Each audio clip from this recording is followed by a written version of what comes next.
Showcase from Tria Rink in St. Paul, Minnesota. It is the Blues and the Blackhawks, day 2 of this 3-day Tom Kurvers Prospect Showcase. Brian Smith here with you, voice of the Springfield Thunderbirds. I am joined by the voice of the Rockford IceHogs, Dana Gray, and from WGN Chicago, Charlie Roumeliotis. Gentlemen, first of all, great to be here. I think we can all agree it's great to have hockey back in the forefront of our minds. And for these two teams on the ice today, a whole lot of young talent that has the futures in both Chicago and St. Louis looking awfully bright.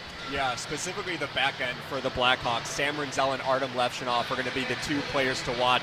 Rinzel was an absolute stud for Chicago last season, logging north of 23 minutes of ice time in almost every single one of these games. He's going to be one guy to watch, and you got to see Levshunov a lot last year. Mentioned the Artie party. I mean, he started off in Rockford in the American Hockey League. By March, though, he was ready for the NHL. Yep. He got 18 games with the Blackhawks, and now I think he's just looking to take that next step here in the next season. Former second overall pick who played as an 18-year-old at Michigan State and was an All-American, a star, and certainly, to your point, a very noticeable piece in Rockford a year ago. On the Springfield/St. Louis side of things, I say Springfield because there's a lot of Thunderbirds blood on the St. Louis side of things in this tournament. You'll hear a little bit more. I had a chance to catch up earlier tonight with Dalibor Dvorsky. You'll see that during the first intermission segment. But on ice, the Blues looking to make it a perfect 2 for 2 in terms of success in the win column. A 6-4 triumph last night over the homestanding Wild, thanks to a goal and an assist from Dvorsky, and a really bright showing from first-rounder Justin Carbonneau, a game-winning goal with under 2 minutes to play in the third period a night ago. We'll have the puck drop for you following the anthem. It's the Blues, it's the Blackhawks, day 2 of the Tom Kurvers Prospect Showcase.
Blues and Blackhawks on day 2 of the Tom Kurvers Prospect Showcase. Blues will be designated as the home team in this matchup. Will Cranley will tend the net for St. Louis for a second straight night. He picked up the win a night ago. Had some flashy saves in the mix last night, including a key save during a tie game in the second period a night ago. On the other end, it's Stanislav Berezhnoi for Chicago, the undrafted free agent signing by Chicago in the offseason, who played 27 games across a couple of different levels in Russia. And there's a lot of folks in Chicago who think he might be a steal of a signing this offseason. Yeah, the Blackhawks, who ironically signed Spencer Knight to a 3-year contract extension today, slowly are starting to rebuild their goaltending pipeline with Drew Comesso as well and Adam Guyan. And now you throw out him as well, and Chicago is assembling a nice group between the pipes.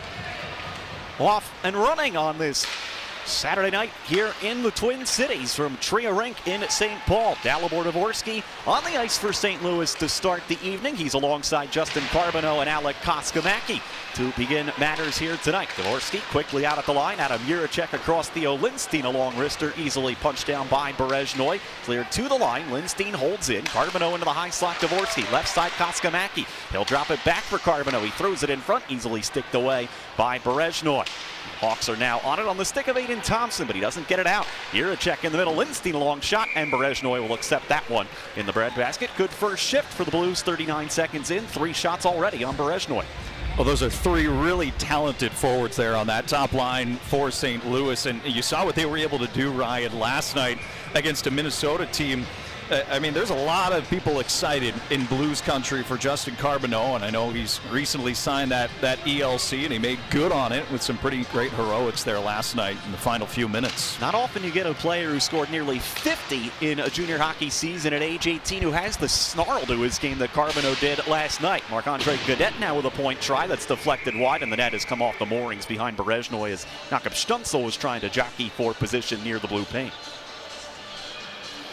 For the Blues, Otto Stenberg on the ice with Stützle and Juraj Pekarczyk. Pekarczyk and Stenberg and Stützle, all three of them obviously jockeying for position in St. Louis, but all three of them could have some key minutes down in Springfield at the American Hockey League level. It's a Blues roster that, in terms of their prospect depth, they have an absolute sea of riches at the forward position, as evidenced by the fact there are 11 roster members for the Blues in this tournament who spent some time in Springfield a year ago. Now charging the net at the other end is Oliver Moore, and he chips it just over the glove hand of Cranley. Stenberg back the other way. Bit of a disjointed entry at the Chicago line. Stenberg trying to throw a shoulder in, but coming away is Moore. But Stenberg able to rip it free again. Pekarczyk now with the left side looking to center. Sliding down to get it knocked away. Back in front though, Stenberg scores. A quick start for the Blues. 2 straight shifts in the O-zone almost continuously, and Stenberg from the doorstep gives the Blues the 1-0 jump just a minute and 18 seconds in, set up by Pekarczyk. So the Blackhawks have had a few days of practice here, and a lot of them were saying this morning that acknowledging that there's likely going to be some rust because it's a lot of these guys' first game in 5 months. Obviously, St. Louis played last night, came out with a victory, and we see the St. Louis Blues pick up where they left off yesterday, so Chicago's got to get in this game and get their legs moving. Yeah. Springfield head coach Steve Konowalchuk is manning the St. Louis bench with his assistants Yaroslav Modry and Chad Wiseman, and Kono said to me last night it was a bit scrambly in the early stages, and it's looking like it's been a bit scrambly for Chicago in the early stages as well, as Berezhnoy is forced to make yet another save by Adam Yeko, who scored one of the 6 for St. Louis the night ago, and the Blues quietly have now put 7 on the board in just barely 63 minutes of action. And at the other end, Ryan Mast with a long slapper and a kick save made by Cranley. Mast spending the majority of last season with Providence in the American Hockey League, so he was quite familiar with the Providence versus Springfield rivalry at that level. Simon Robertson saw the puck bounce off his skate, get some help from Yeko, and now Nikita Susuev is out to center with it. 7th rounder of the Blues a couple years ago, who signed his entry-level deal the other day, the same day as Carbonneau. And Cranley with a couple of saves here, back-to-back on 2 trigger pulls by Nathan Bain. Now settling things down is Quentin Burns, who will send a high elevator flip through center into the Chicago zone. Carbonneau, or rather Antoine Dorian after it there. Chicago moves it back the other direction. Move across the St. Louis line 3-on-3, thrown wide of the target by Harrison Israels. Battle along the near side. Ryan Gagne in after it there. He's pressed by Dorian. Israels now picked up in the battle behind the net by Jiricek. Puck comes toward the front, bounces off his skate, and Sam Stang away with it to center for St. Louis on left wing for Dorian, who glanced it off the safety netting, and the puck goes out of play. It was interesting, a couple shifts ago, you saw the pairing of Artem Levshinov and Dmitry Kuzmin, 2 Belarusians. A guy, Kuzmin, that was traded for last year from the Winnipeg Jets. He was mostly playing with the Manitoba Moose, but that's a guy that's interesting to see him paired up with Levshinov again today, because it seemed like a lot of Levshinov's growth throughout his rookie season came once he had a fellow guy who could speak his language and, you know, drive to the rink together and know what the heck each other are talking about. And cool to see that they're paired up here again for the showcase so far. Sometimes it's some of those human elements that you forget about when you're talking about 18, 19, 20-year-old players. Otto Stenberg said much of the same thing when he came to Springfield at mid-season a year ago. T-Birds had at that time 5 Swedes on the team, and even though Otto's English is very fluent, he admitted feeling very comfortable having fellow speakers of Swedish in the locker room with him. So things we take for granted. A little bit older than these guys who in some cases are uprooting and moving their entire lives across the pond. Blackhawks now trying to go to work in the O-zone. Moore back on it in center ice. Oliver Moore waits for the retag by Jack Pridham, the son of assistant GM in Toronto, Brandon Pridham. Now puck ahead for Koskamaki to bounce as far as the Chicago line. A little bit more organized for the Blackhawks the last couple of shifts after they were hemmed in their own zone for much of the early stages. Nick Lardis deflecting this one back in across the St. Louis line. We'll have plenty to touch on with Lardis as the night rolls along. He did something last year in the Ontario Hockey League that hadn't been done since John Tavares, and that scored 70 in a season. Otto Stenberg, who has the first goal in this one, bouncing it in wide of Berezhnoy's net. Comes out to play it, winding it up the far side. Will McIsaac tried to leave it at the blue line. A little miscommunication with Stützle. Does keep it in the zone, but Chicago now back on it with control. Ryan Mast up for Lardis. Quick rink-wide feed gathered in cleanly by Marek Van Acker. Van Acker only got it as far as the Wild logo in center ice. Now he has it again, but gave it away to Stenberg. Quentin Burns now with his head up ice, puts it off the leg of Pekarczyk and in across the Chicago zone. Mast back at the controls. Out in center ice, A.J. Spellacy spins with it. Pass was in the feet of Martin Misiak. And a Fandon pass attempt in the middle by Bain allows the Blues to escape pressure. Now Rinzel, the former Minnesota Golden Gopher All-American and native of nearby Chanhassen, Minnesota. Simon Robertson backhanding it in across the Chicago line. Bain is on it again, quickly ridden by Susuev in the neutral zone. Yeko quickly overtaken by Rinzel.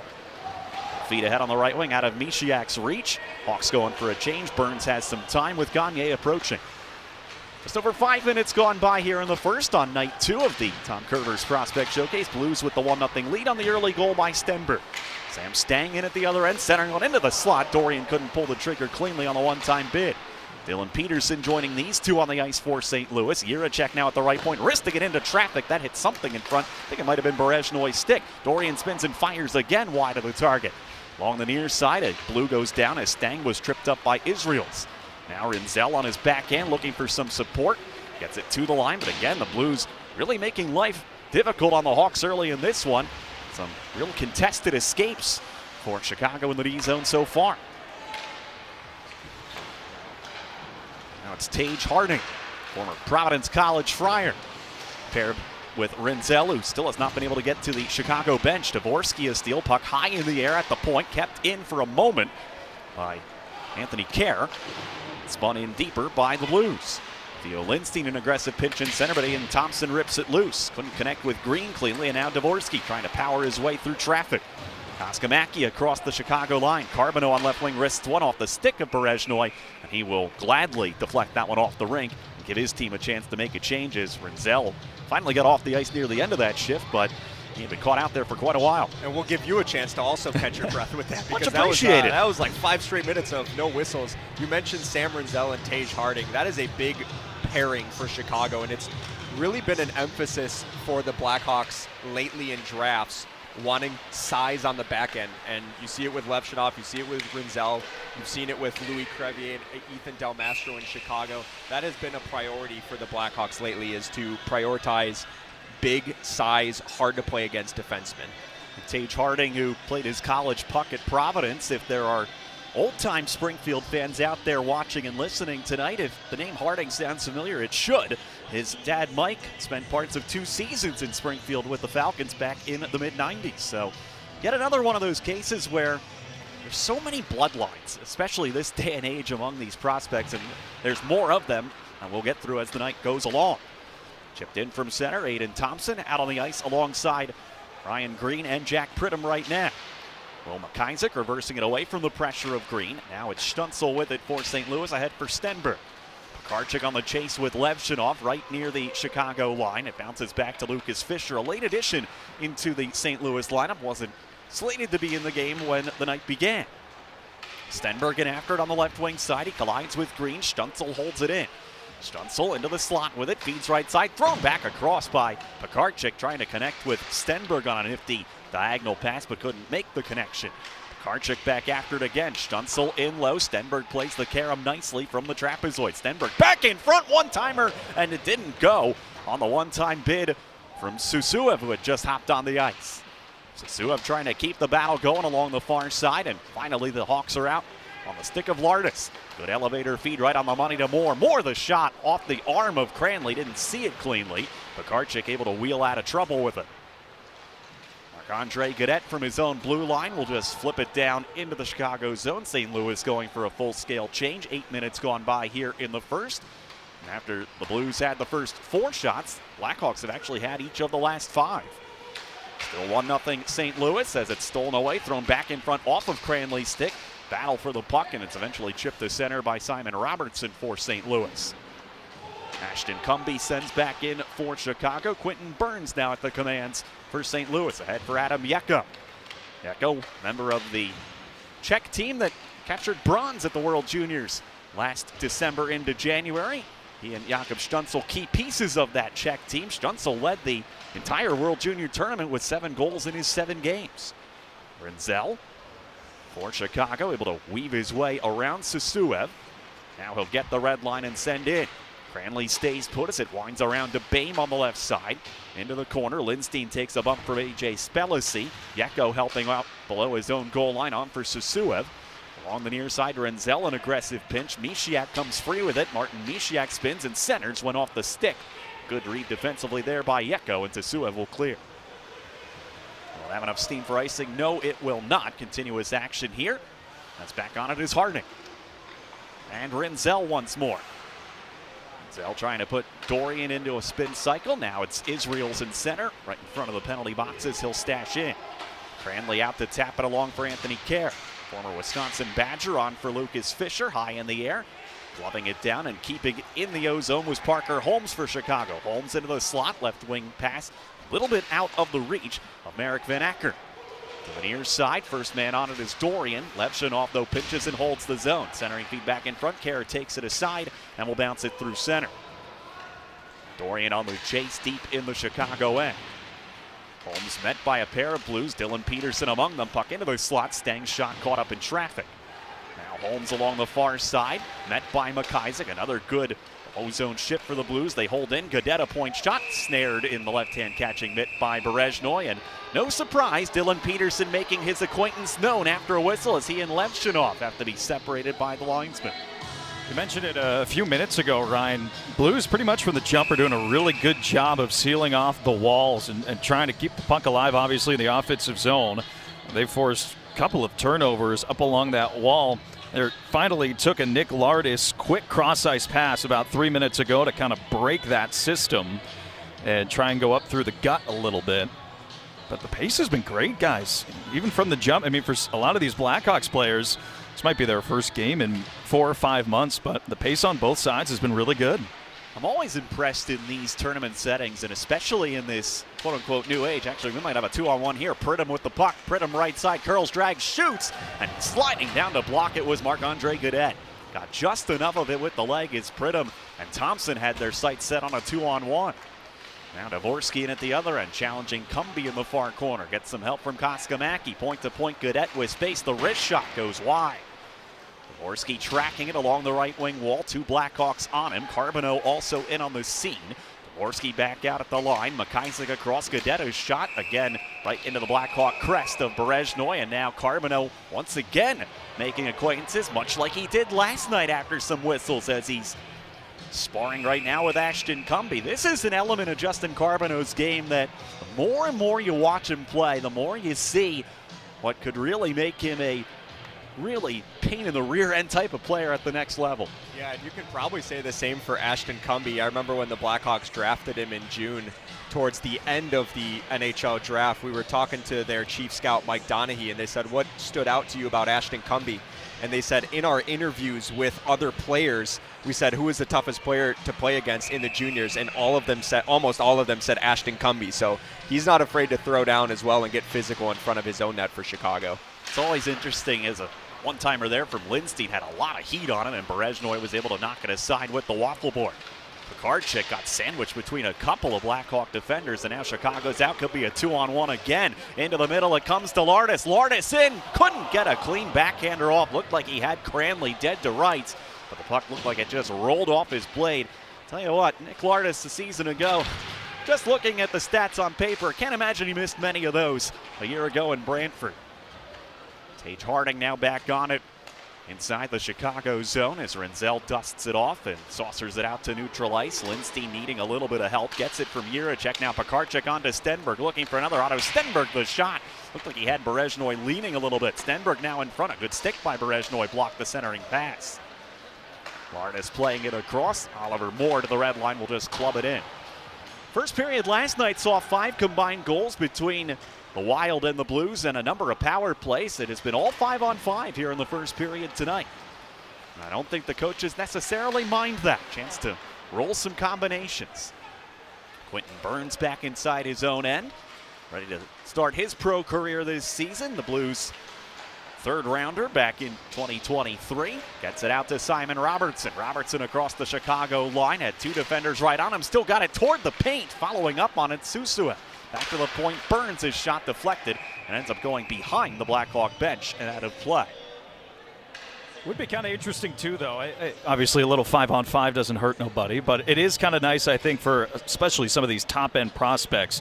We want to get some looks on the power play, and obviously the penalty kill units too. But especially on the Chicago side, with the power that you have with Lardis and Spellici and Misiak, those could be future power plays that are being doled out at the United Center in a few years, and I'm sure we'll get a few opportunities to see it over the weekend. Quite a few of those on the St. Louis side of things that has folks at the Enterprise Center dreaming of a future, especially the top line they had together last night of Dvorsky, Stenberg, and Carbona.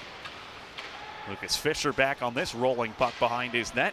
Also notice we don't get the normal media stoppage during the period, so it's just over the boards and go as Cranley knocks that wrister from point position up and out of play off the stick of Cumby. It's a broadcaster's dream. Something like non-stop that. hockey action. Going to be in bed by 9. I was going to say. Draw will be to the right of Will Cranley, Blues' 6th round pick back in 2020. Spent much of last year with the Florida Everblades in the ECHL, but it's one position where the Blues certainly are well stocked. It's the netminder position, of course. Jordan Binnington and Joel Hofer in St. Louis. Colton Ellis and Vadim Zherenko in Springfield, with Will Cranley competing alongside Zherenko and Ellis for AHL minutes. Sam Stang down the left wing, turns on Renzel, leaves it at the point. Fisher, a one-time bid, saved Berezhnoy as Dorian was there waiting for the rebound. Renzel trying to clear from pressure and eventually does get it out to Pridham in center. On the left side, Thompson trying to turn the corner on McIsaac, breaks in, and McIsaac with a good reach at the last moment, able to knock it off his blade. Thompson and McIsaac keep battling. Puck just willing its way toward the front of the net. Blues take care of it, though. Stang dodging a big hit attempt from Levchinov as he got it across to center ice. Sam Stang from the red line will send in. Stang, an interesting backstory to him.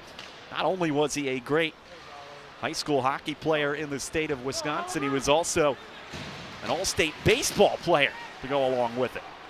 Adam Jiricek ahead for Dvorsky. 3-on-2 for the Blues if they hustle here. Carbonneau across, a good back check by Van Acker. Knocked it loose, and now he looks to spring Moore the other way. Moore and Jiricek go to the corner, glassing after it. Moore toe picks and hits the deck. Lindstein now on it for St. Louis. Took a hit from Lardis, on for Koskamaki. Doesn't clear the zone. A blind backhand, stayed in. Holding the line and walking the line with it. Waiting for a shot lane is Kuzmin. Across for Levchinov. Levchinov twisting, sends it in low. Moore fanned on the one-timer off the heel of his stick. He's got it back again, though. Walking the line, Kuzmin once more. Kuzmin back at the right point. Levchinov stepping in, down near the goal line. Levchinov slips it in front, jabbed wide on the forehand by Moore. Best shift of the night for the Blackhawks so far, looking to even the slate. Kuzmin right side with it. Dmitry Kuzmin all the way active in deep. Hit the side of the net with his centering attempt. Lindstein just wants a clear, but Levchinov's going to keep it in with his boot.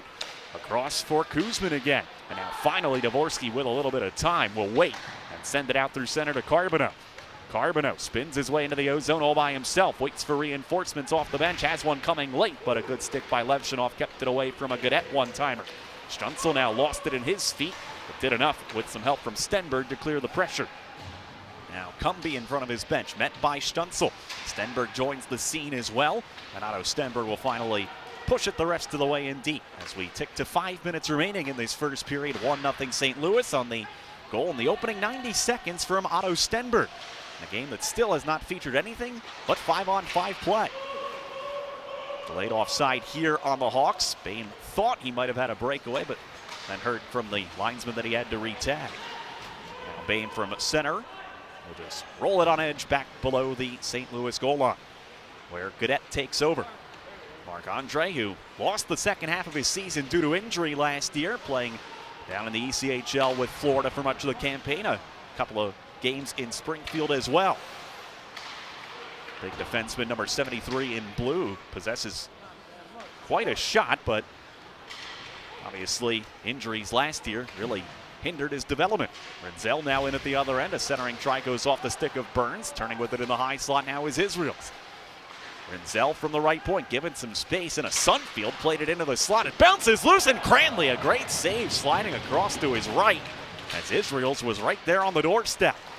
So the Hawks going to work again here. Israel's in front. A one-time bid blocked up and out of play by Adam Yeka. Love that play from Sam Renzel. I think a lot of defensemen his age with that much space at the blue line are probably just chucking it towards the net, but he spotted Ryan Gagne towards the back door of the slot with the tap pass for Israels. That's just the poise of Renzel. I mean, you look at his age, you look at his birthday, it doesn't make sense, Charlie. I mean, we saw that in the brief glimpse that we saw with the Blackhawks in those 9 games.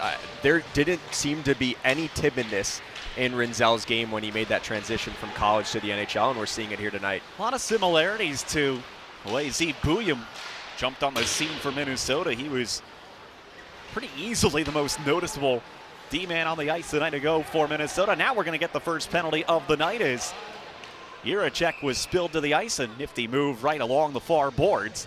And he draws St. Louis the first power play of the night with 3.5 to go here in period number 1 as Aiden Thompson will be the guilty party. What do those two guys have in common in Bouillon and Renzel is they're both college guys. I think just more and more every year, more management, more teams are putting more stock in knowing that these guys that are going to college and playing at really strong programs are just as close to being at the NHL level as ever before. Because, like you said, they both walked in and looked like they seemed very comfortable. And with the new agreements and rules in place for these CHL players to go and play college hockey in the States, really makes you wonder what kind of an impact that's going to have a couple years down the road with guys like Gavin McKenna showing up at Penn State this year. Guys who are 18, 19 years old playing against guys in their early 20s. Blues trying to extend their lead here in the first. They scored 1 power play goal out of their 6 a night ago. They have Koskamaki out with Carbonneau, Stenberg, Dvorsky, and Jiricek. Hawks able to clear the zone to center. Stenberg back on it there. Jiricek will quarterback it. First-round pick by St. Louis in 2024. Battled injuries himself a year ago, but is healthy and bulked up and ready for a big second, or rather, season heading into pro. Now Dvorsky to the front. Koskamaki couldn't tap it in as Dvorsky dangled through a phone booth to set up that chance for Koskamaki as he nearly turned the defenseman Harding inside out. Hawks, though, survive and clear. Get a glimpse of that skill from Dalibor Dvorsky. A lot of folks are familiar with his shot and his release, but boy, he has a brain and a playmaking ability that I think, believe it or not, sometimes goes unnoticed. A little bit of a sloppy entry here for St. Louis, and away to center come the Hawks. As far as the red line, and Mishiak able to poke it by Pekarchik as far as the St. Louis line. 40 seconds left on the penalty time to Thompson as Theo Lindstein carries across the Chicago zone. Robertson toward the slot, feeds right side for Yeko. In low quickly to Stutzel, back for Yeko. One-timer in and out of the glove of Berezhnoi. In the far corner, 2 Blues against 2 Blackhawks in the battle. Ryan Mast digging it loose. Good little chip play in front of the net. And now carrying the mail through center is Mishiak. Across the St. Louis zone, 2-on-2 with Spellacy. Spellacy takes the drop, cuts in. Backhand shot looked like it rolled off his stick right as he tried to make the last move in tight. Kuzman now right in front of the red line. Hawks nearly had too many out there. Now the Blues after it at the Chicago line again. I'm very curious to know if this sun glare on the ice is impacting either goaltender or, especially on these high flips out of the zones, not something you ever have to see in an NHL or AHL arena. Now in at the other end, Thompson fresh out of the box. Hawks have killed it off, now looking for the equalizer. Levchinov moving in, his shot blocked down by Gadet. Levchinov stays activated. He's met by Dylan Peterson. Gadet with it once more. Couldn't get it away from the pressure. Hawks trying to get something established following a strong kill. Israels rolls it in behind the net as we hit the final minute of period one. Peterson facing some pressure from Kuzmin. The big man able to just box out, bull his way forward, and get it off a stick. Not quite out of the zone yet, but he gets some support from Dorian. Dorian from center puts it off the stick of Pridham and in across the Chicago line. 40 to go in the period. Pridham deflects in. He and Burns on the chase. That's Cranley out to assist the defense. Fisher up the far boards. Peterson takes a heavy hit from Cumbie, or rather Harding. Green now to the left side with it. Green toward the slot, but he lost the puck right as he tried to make a last-second move. And Peterson will just push it to the snowdrift at the red line and lay it in. 15 to go, period one. Zell and the Hawks looking for one last bit up the ice. Two-line feed connects with Bain. Bain tripped up at the St. Louis line, following up Green, a shot, and he nearly had Pridham for a tap-in. Renzel throws it back in front. Cranley the save, and with 3 seconds left in the period, Burns, the man who committed the penalty, touches up. And Chicago will have a power play to start period two, barring a goal in the next 3 seconds. Yeah, if the Hawks don't score here in the next 3 seconds, they're going to get fresh ice for their 2-minute power play, because this ice is pretty chopped up right now, obviously with the no stoppages and things like that. So big opportunity for Chicago to come out in the second period with a strong, even if it's just momentum, right? Just zipping the puck around on the power play if they don't get one here in the final 3 seconds. Which I think they built off that penalty kill. Those 2-3 minutes following the kill have been their best. Well, Moore tried to go forward with it right off that face-off. Didn't work out for him, and so it will be a minute and 57 seconds on the power play for Chicago to start period two.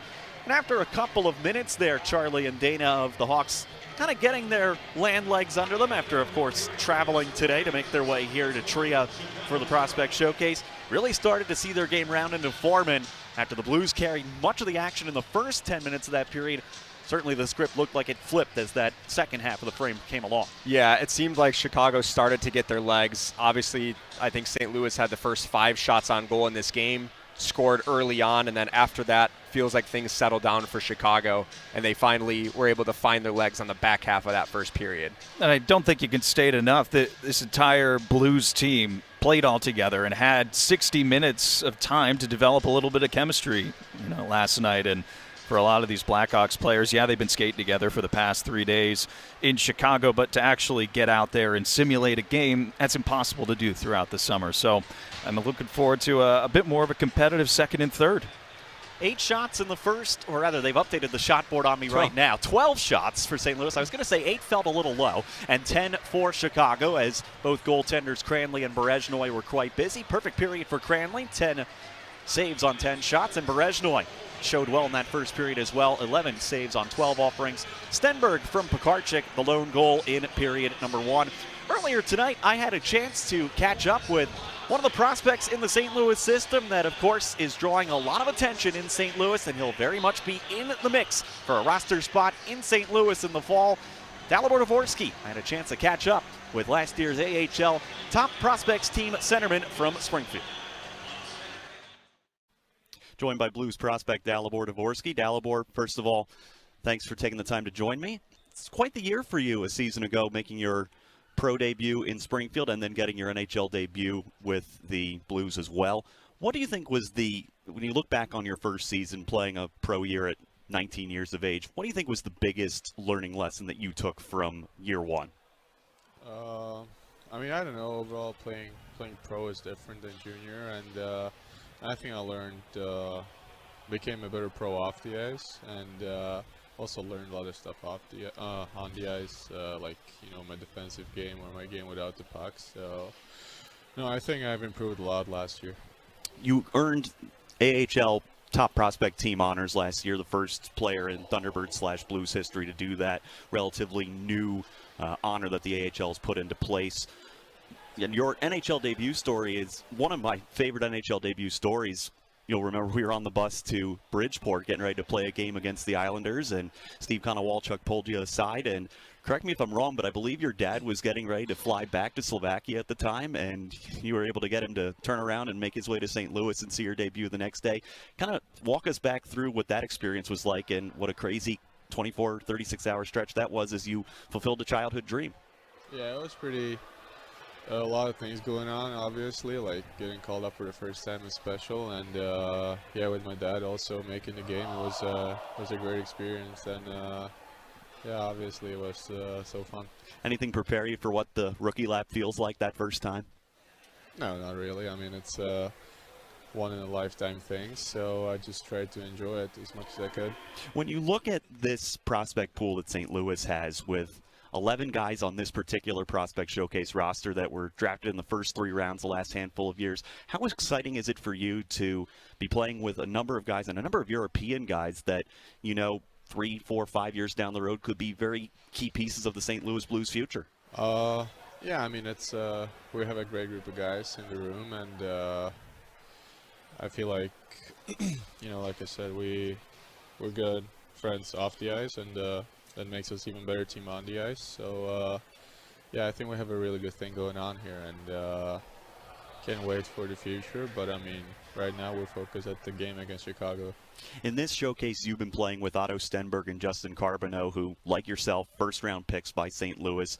And a lot of the folks in St. Louis are very excited about all 3 of you guys in the future. You've had a chance to play with Otto for a lot of last year in Springfield and getting your first look at Justin. What makes those 2 players so fun to play with on a unit together?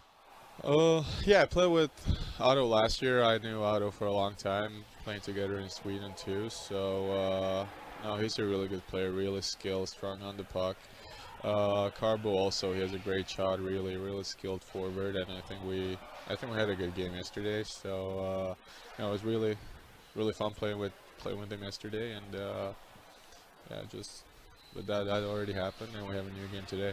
There's obviously that great camaraderie between you and these young guys, but at the end of the day, there are jobs on the line, and there's competition there to land that spot in St. Louis, make a roster spot right out of training camp, and I know that's a goal of yours. What do you hope you are able to show Steve Konowalchuk, Doug Armstrong, Tim Taylor, Alex Steen, all of the brass? What do you want them to see in your game to really make your claim for a spot permanently in St. Louis?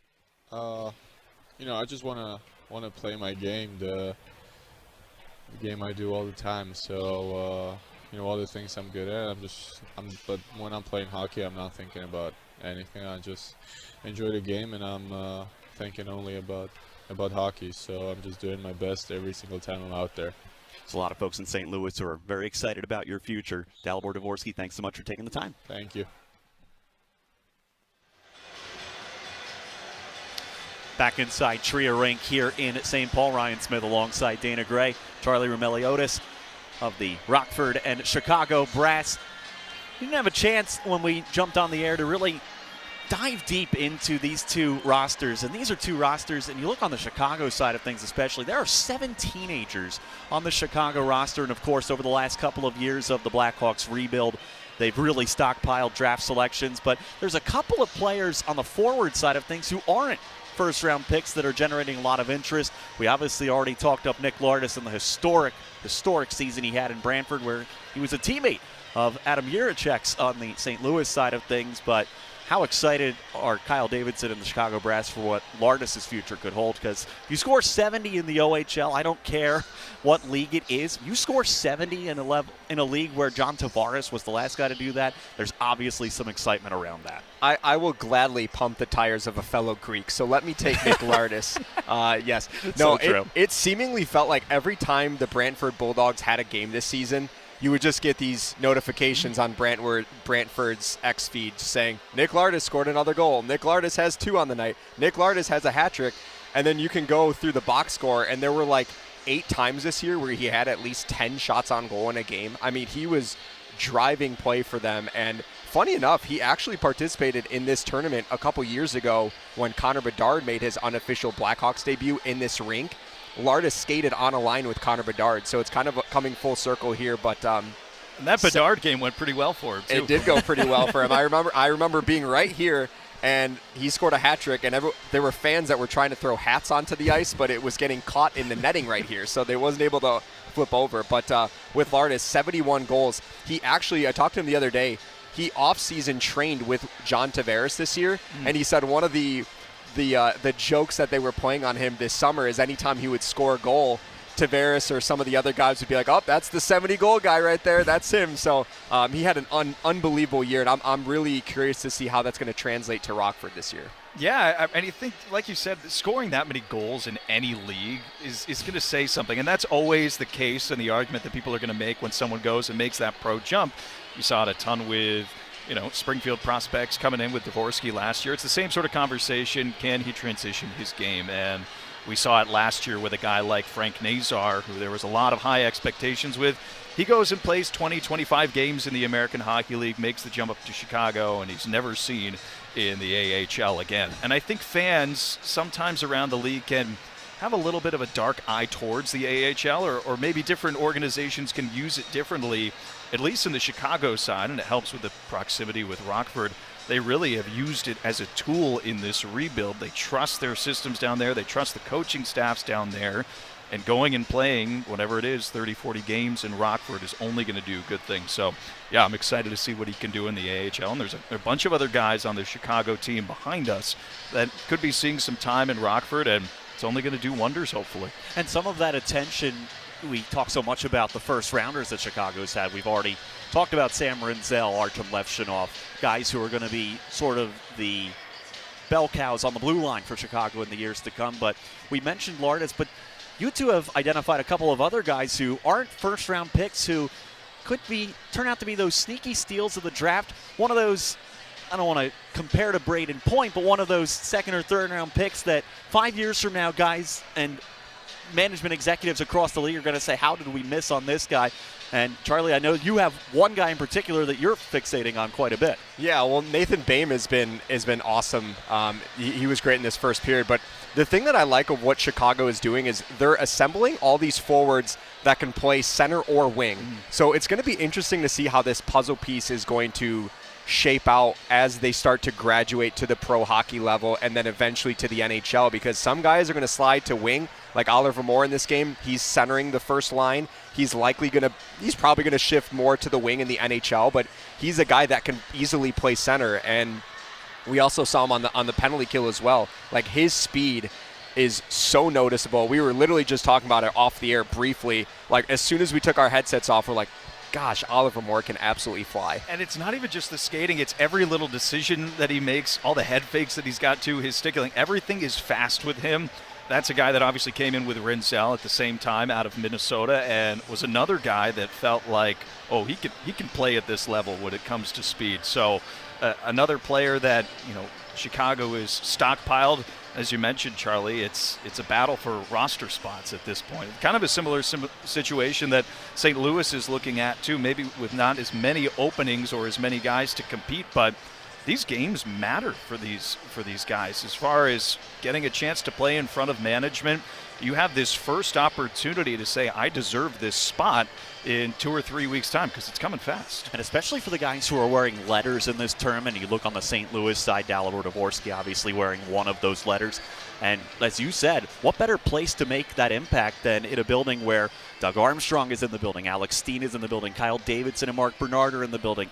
Guys who have a lot of influence over where these guys' futures are going to be and where their near futures are going to be. And I like the point that you guys made regarding the center versus wing versatility. That is something that I think you look around the National Hockey League landscape, and more, the versatility at the forward position is something that guys are quickly identifying as, look, the center ice position is obviously the coveted spot. You want to be the number 1 center on your NHL club, number 2 center. You want that to be your future.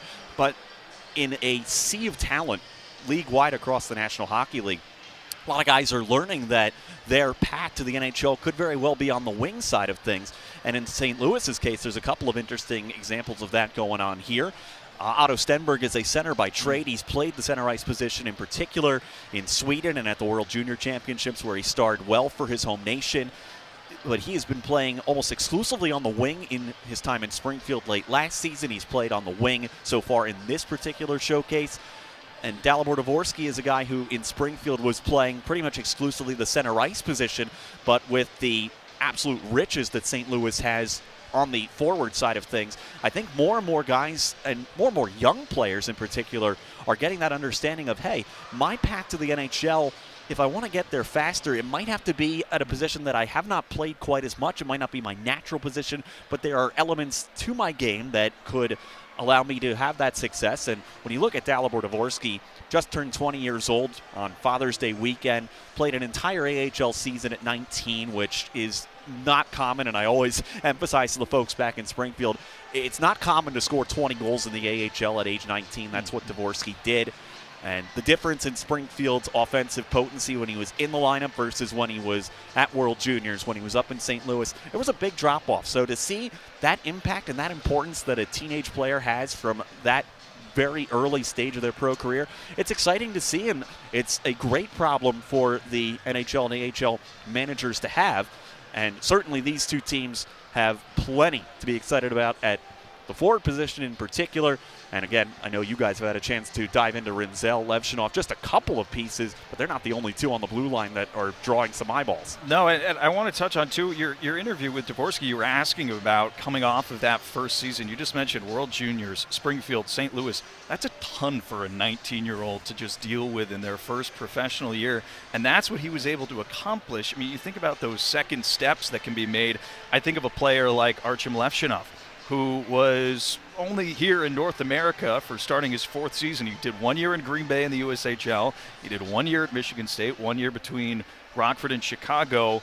Just from a comfortability standpoint, that's only going to grow. And obviously the hockey player is only half of it. There's the human side of it too. And the more that he gets comfortable just being here and being close to this game, sky's the limit. That's exactly where I was going to go with that, because Levshunov specifically essentially played in 5 different leagues over a 2-year span. I mean, and we talked about bringing in Dmitry Kuzmin to help him off the ice, because when he's transitioning from league to league to league, and by the way, he's handling each league very well. Like, he wouldn't be graduating to a different league if he wasn't performing well in one league. And so you talk about the off-ice comfortability level. That's why they brought in a guy like Kuzmin. But yeah, with Levshunov specifically, when you're transitioning to all those different leagues, you want to make it comfortable off the ice, and we're seeing, I actually thought he performed better in the NHL than he did in Rockford last year. And I think it was more, he was able to like in the NHL, it's just more structured. Like in the AHL, things can be a little bit scrambly, and you can hear it. The goaltenders too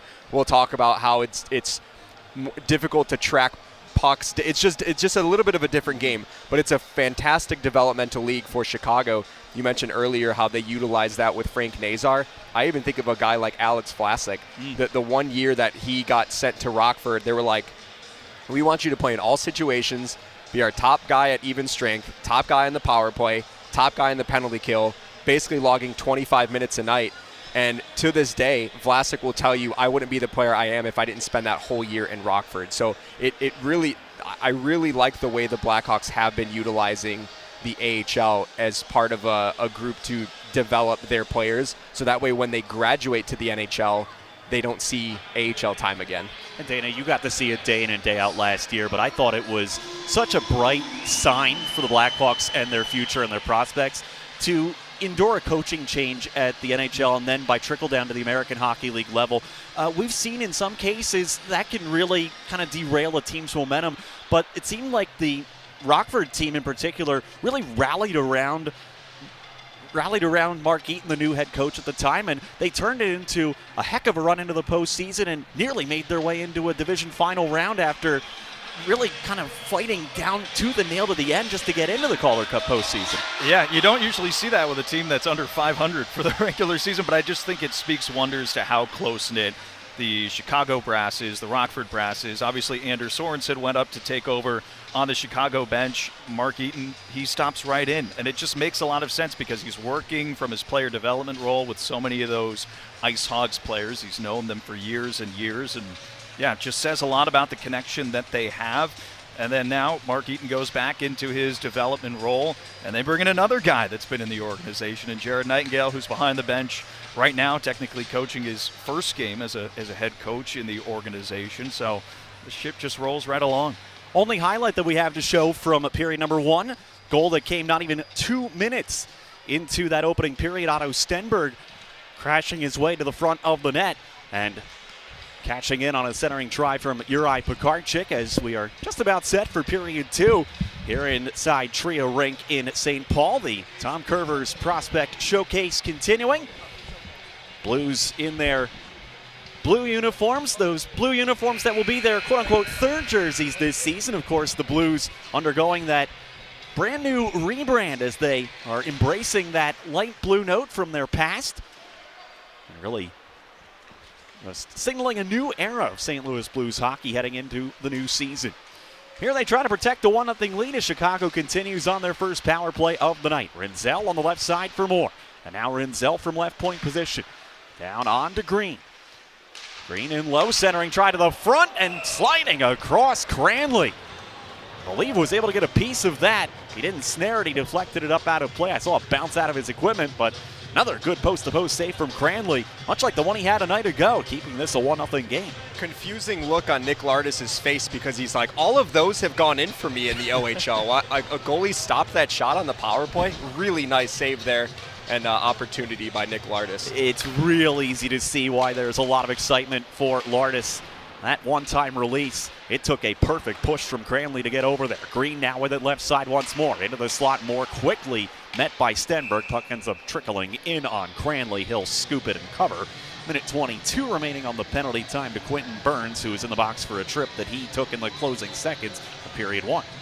Now you mentioned, Ryan, that the Blues depth chart when it comes to goaltending is relatively set, or at least you can see the vision of it, but Will Cranley's been excellent tonight, especially in the first period. He didn't see a lot of shots or high danger areas, but the 2 or 3 that he did were not easy saves. I know Springfield goalie coach Dan Stewart will tell me to knock on wood when I say this, but Springfield has been fortunate with goaltending health the last year and a half or so. But Cranley, in the event of anything happening to Colton Ellis or Vadim Zherenko, certainly showing very well here as he may be relied upon at times this year in Springfield. Hawks go offside here at the St. Louis line. 1:05 left on the penalty. 19:07 on the second period clock. And again, haven't had a goal since the opening 90 seconds of the first from Stenberg.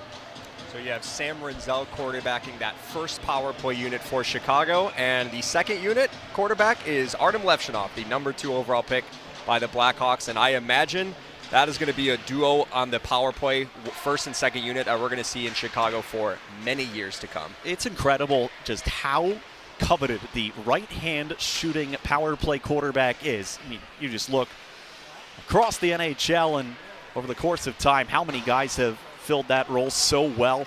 And of course, people in Chicago are hoping that one or both of Rinzel and Levshunov could be the next coming of Brent Seabrook, although maybe we won't go that far quite yet. Blues clear this one all the way down as Berezhnoy will tote aside for Levshunov. It's out there right now with Spellacy, Thompson, Boehm, and Van Acker. The Blues able to shut down that entry rather easily as Yeko and Peterson to Towers on the forward side of this penalty kill with Fisher and McIsaac out on the point. Dylan Peterson playing 4th line minutes here in the Prospect Showcase, but I think there's a lot of folks in St. Louis excited about his development. Here in front, a good save by Cranley as Boehm worked his way in low. Now Levshunov from the point firing, caught up in traffic. Boehm fires again over top of the target. Burns is out of the box, but the Hawks threatening here. Thompson around the world fires through traffic. I think Cranley might have gotten a piece, and now Burns out the other way. Numbers for the Blues if they hurry, but Robertson couldn't snare the pass cleanly. So the Blues will just go for a change. Robertson trying to dog Levshunov back behind the icing line. Levshunov took a spill. Robertson stays after it. Ashton Cumbie met by Carbonneau, who disrobes him of the puck. Robertson to the point. Gaudet, Arister into traffic. Kicked aside again by Berezhnoy. Carbonneau retrieves. Out to the line, Gaudet. Gaudet, Arister, blocked in front of the goal by Cumbie. Boehm with some time will play it off the boards and down. Will it have enough steam for icing? Yes, it will, as Gaudet will get the whistle. 2:41 into the second.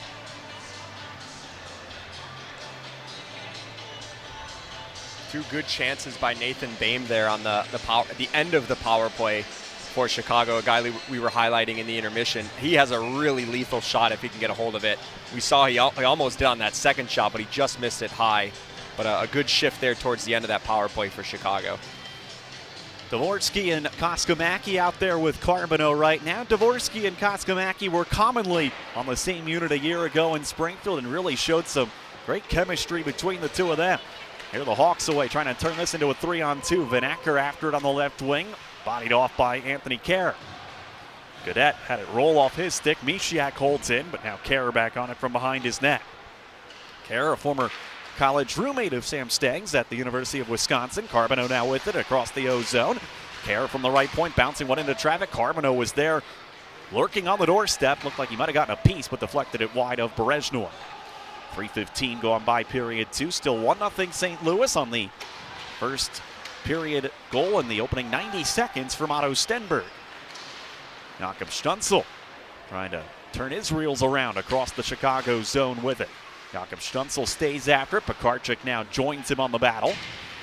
The Hawks able to take it, move back to center ice. Cumby, the defenseman, crosses center, rolls it in. Cranley out on the trapezoid to move it.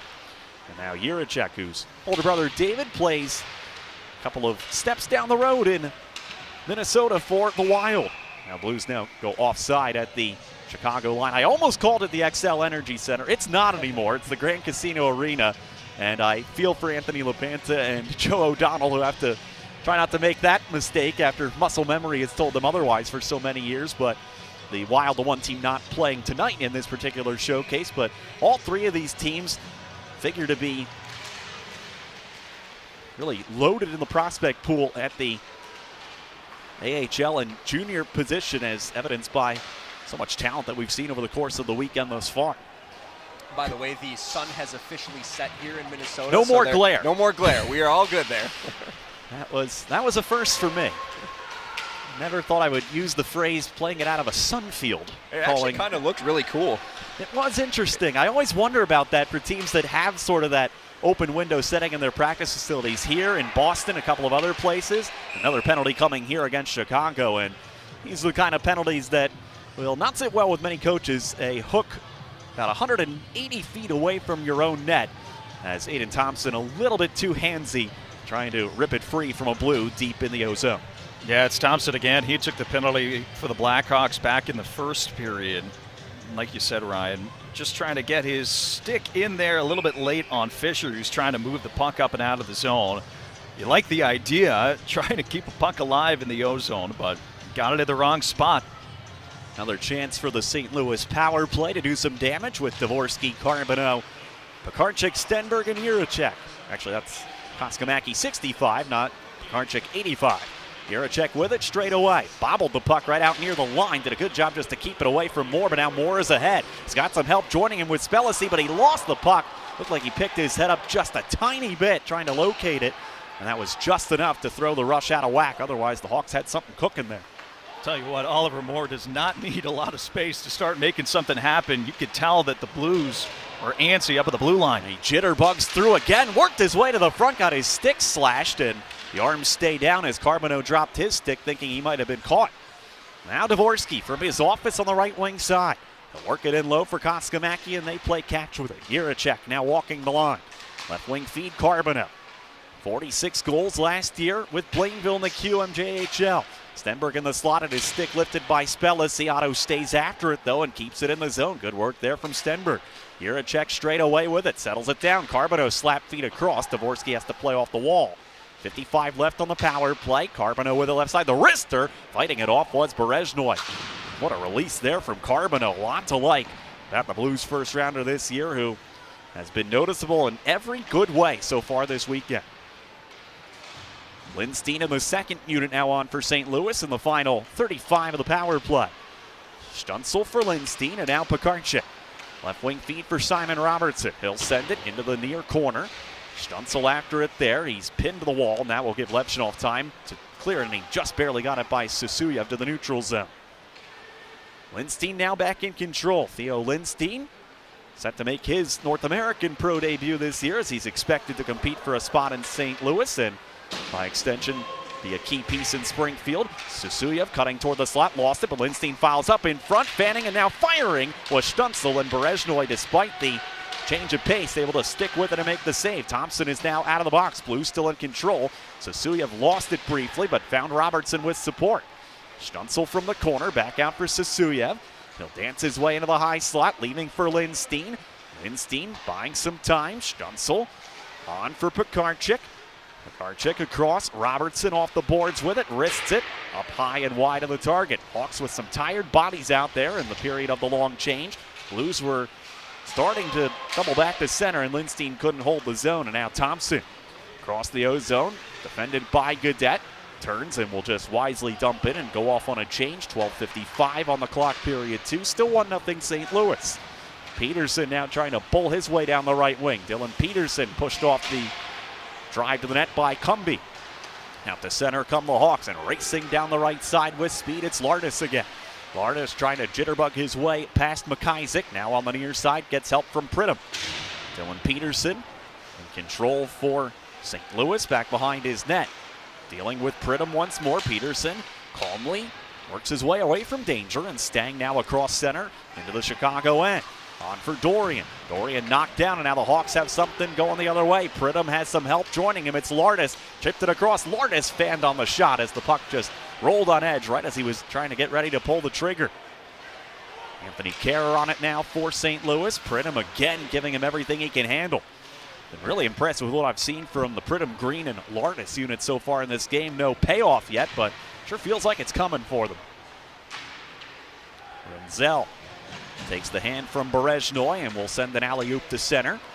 Burns in control of it there. Will play it to the near side, but intercepted by Moore. Moore in low. Boehm turns and shoots, keeping the stick and paddle down on the ice. Cranley makes the save as Boehm tried to sneak it through the wickets. Pekarchik, nifty drop for Kerr into the rush. But Kerr saw a big hit coming from Boehm. Did a good job to avoid the most of it. That was a freight train coming right at him. Stützle now right side. Down low for Pekarchik. Pekarchik with 2 Hawks on him. Saw it lobbed in the air where Jiricek in center will try to spin away from Israels. Picks up help from Burns, who will crank it in. First to it on the near side, Pekarchik.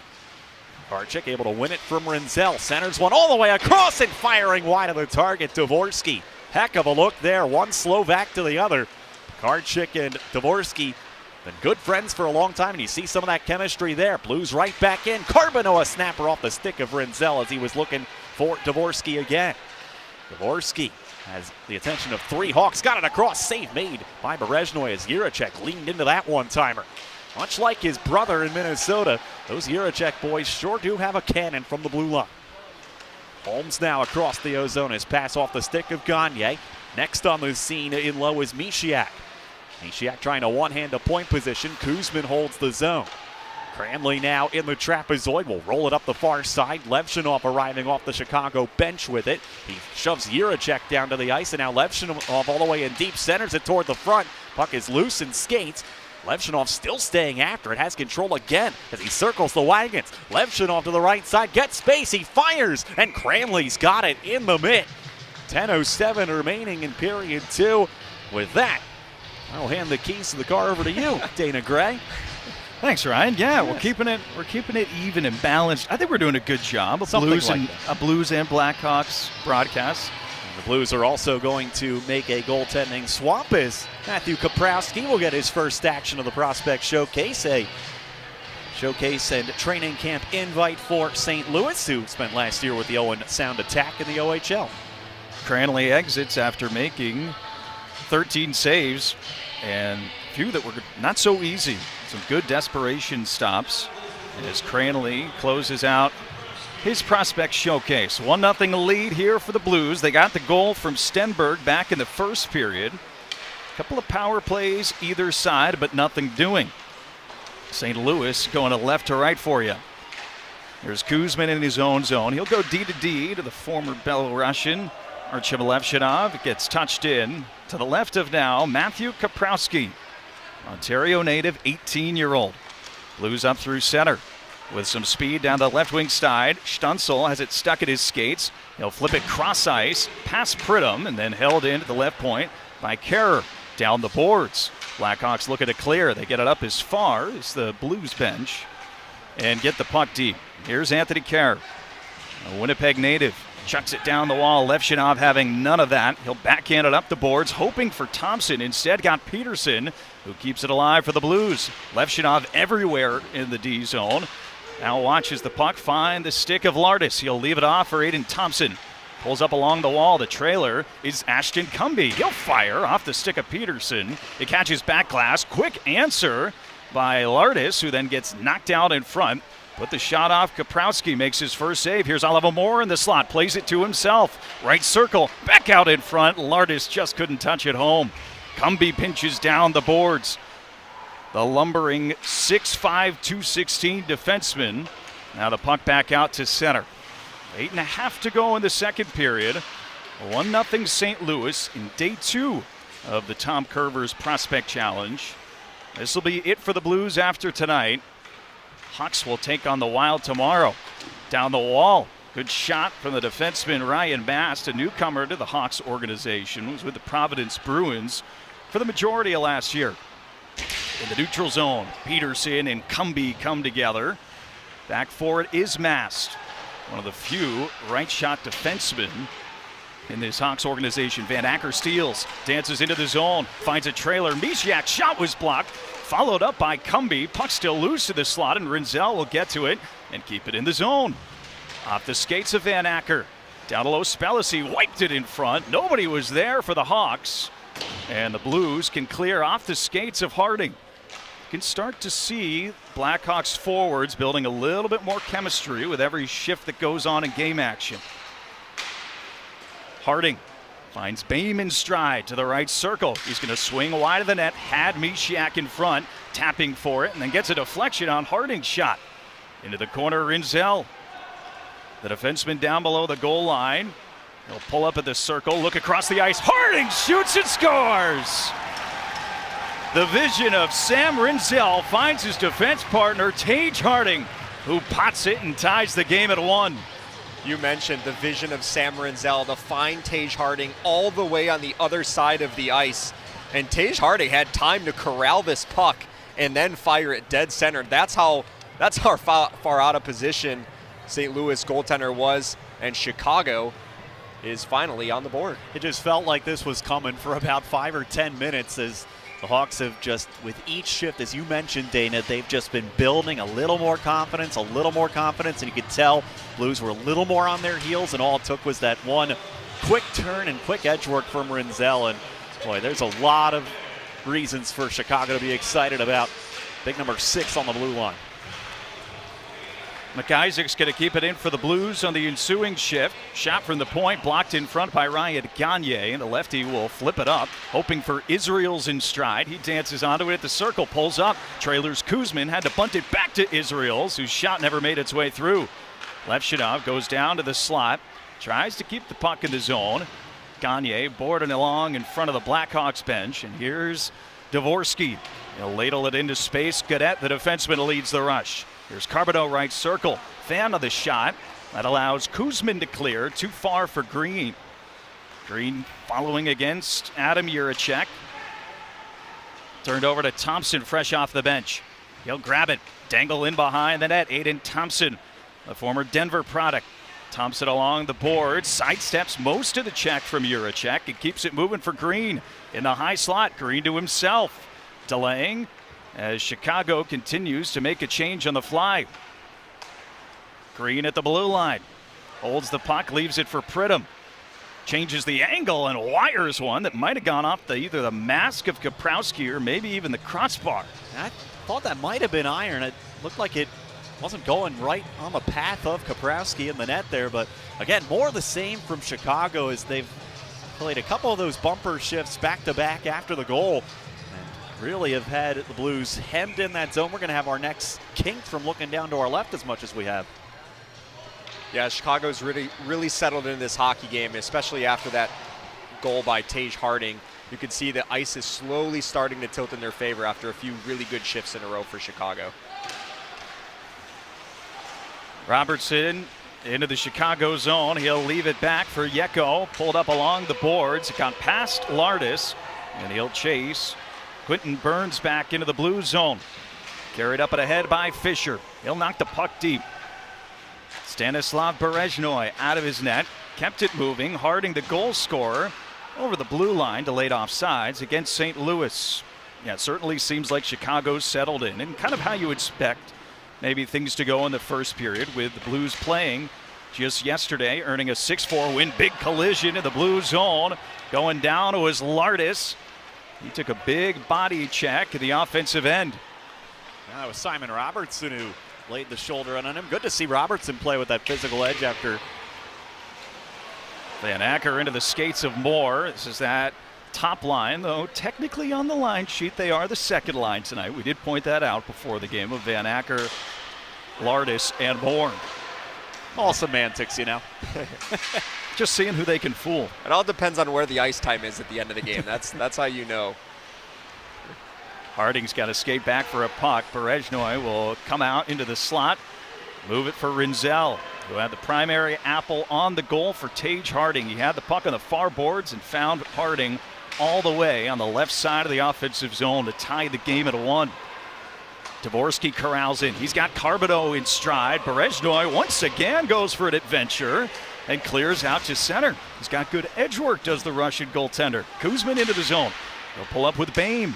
Looking to center, and now a lead-out rush up and ahead. Sam Stang in front of the pack, sets the edges, and a good job from Levshinov on the back check to make sure that Stang didn't get much of a shot off. Mishiak back the other way, backhands into space. This time, it's Lindstein on the back check. Here's Artem Levshinov. Chicago completing a change. Gagne finds the stick of Israel's into the breadbasket of Kaprowski, who makes his first strong stop and sets up a face-off to his left with 3:36 to go in period 2. Tell you what, you saw there one of the many things that make Artem Levshinov a second overall pick in an NHL draft, that closing speed. So he'd already been on the ice for quite a bit of time there, but with what could have been a clean breakaway for Sam Stang, Levshinov effortless strides to get back and force a weak shot on net. Little things like that that really separate the top-end players in a draft pool from guys who frankly wish that they were top 5 caliber. Yeah, and he likes to be aggressive in the offensive zone as well. There was a shift earlier in the period where you noticed that. Oh, a shot from the far boards goes in. It's Ryan Mast who slipped it under Kaprowski. The Blackhawks strike for 2 here in the second and take their first lead of the game. Well, nice situational awareness there to just get the puck on net. I'm not sure if he was able to see this puck or if it just kind of caught him by surprise. Yeah, I think it just caught him by surprise. But that's one of those things that the youth hockey coaches always tell you, just get the puck to the net if there's ever in doubt. And Chicago is now up 2-1. Well, Brian Mast didn't have a single goal in 37 games in Providence a year ago, but hey, throw it on net, you just never know. He's loving the new organization change. And he gives Chicago a 2-1 lead. That was a nice play, too, from Harrison Israels. That was kind of a tie-up of a face-off, but it was the extra effort from the wingers for Chicago to come in and keep that puck alive and move it over to the boards. And Mast, the Bloomfield Hills, Michigan native. He was originally a Bruins draft pick back in the 6th round at 21. Spent 2 years in the Boston organization, now with Chicago. Stützle at the right circle, looks on net, and stonewalled by Berezhnoi. He makes a good save. A lefty catching Russian goaltender, forced it off, thrown back out in front. Stenberg couldn't settle it.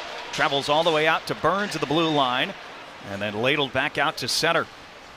What have you thought of the Russian goaltender's debut, Charlie? Yeah, I know the organization is really excited about his prospects, and kind of a nice situation for him coming into a young pipeline. Look back door, and there he is. Berezhnoi makes the save going left to right. I didn't want to steal your thunder there. I know he stole your thunder on the last goal by accident, but yeah, I'm really liking what Chicago's assembling between the pipes, but I like the fact that he signed with Chicago's organization. Even though the goaltending pipeline is starting to get a little crowded, I think that tells you a lot about his competitiveness and wanting to work his way up. Both these organizations, Chicago and St. Louis, have a lot of good youth talent at the goaltending position. Blues trying to go left to right.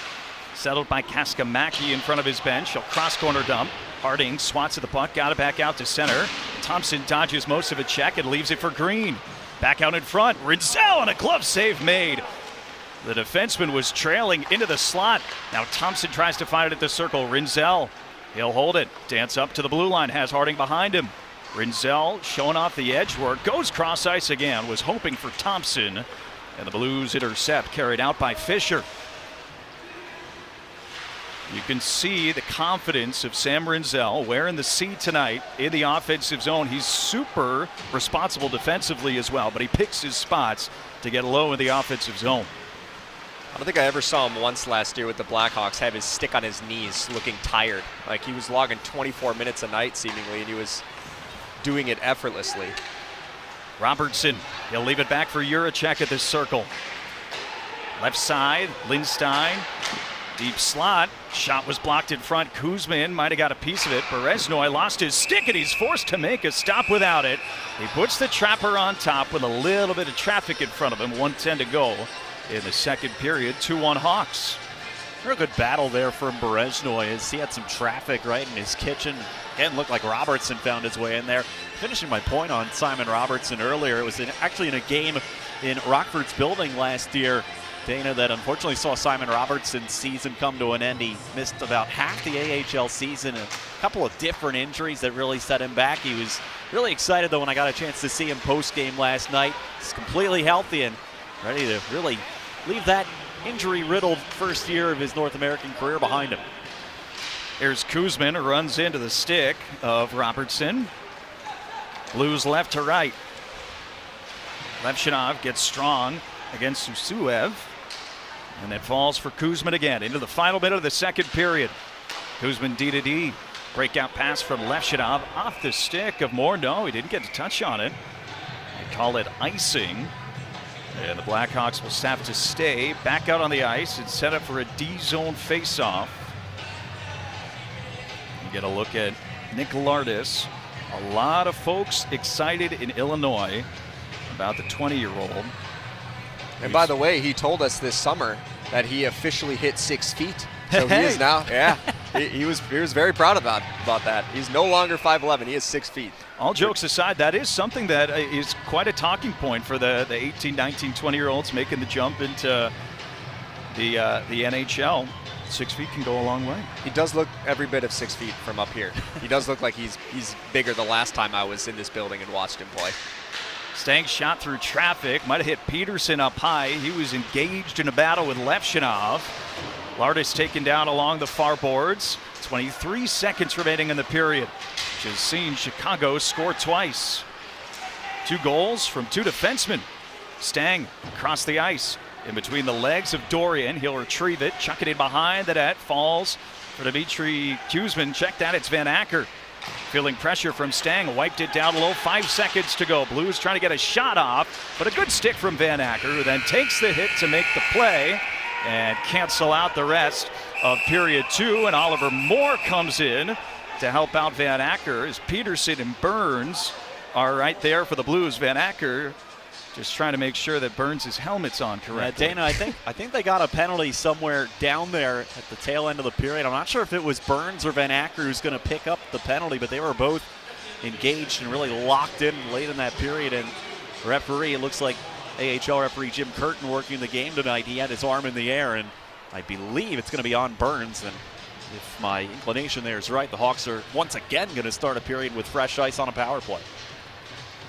Well, a much better period for Chicago in their second go-around. They get goals from 2 defensemen in Tage Harding and Ryan Mast, new to the organization, both going up against Matthew Kaprowski, who comes in after Will Cranley. And one more word, Ryan, I thought Cranley was really, really excellent through his 60 minutes last night. Yes, he allowed 4 goals against a good Minnesota humming team, but he was perfect so far tonight. Yeah, it's a really important year for Will Cranley. He's been in a situation where before the Blues had a dedicated ECHL affiliate in Florida. Last year was the first year of that affiliation. He was splitting time between he and Cam Johnson, who's been an ECHL superstar between the pipes for the Florida organization for a number of years. So only got his chance to play in about 25 games. And as I mentioned before, when and if anything were to happen to Colton Ellis or Vadim Zherenko, it's going to be important for Will Cranley when called upon to be ready to step up in those situations at the American League level. And certainly there was a lot to like about his weekend here.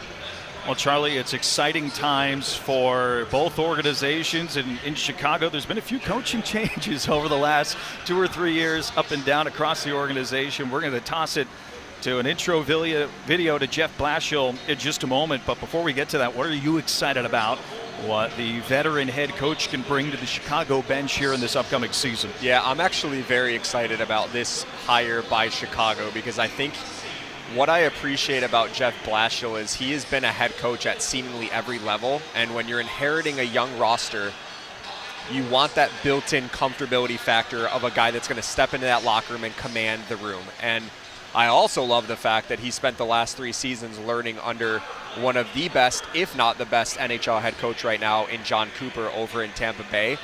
And Blashill, also one of his mentors was Mike Babcock. So it's 2 of these premier NHL coaches throughout the history that he was able to pick their brain and kind of watch firsthand. And so I think the thing for me is he's going to have instant credibility and respect inside that young Blackhawks locker room. And I just think the Hawks are going, we're not sure what the wins and losses are going to look like this year, but I do think they're going to be much more competitive because of the Blashill effect and what he's going to instill inside this roster. Exciting things to come in here just a couple of weeks, but let's check out one of the Chicago Blackhawks productions that they did when Blashill was announced just not that many weeks ago.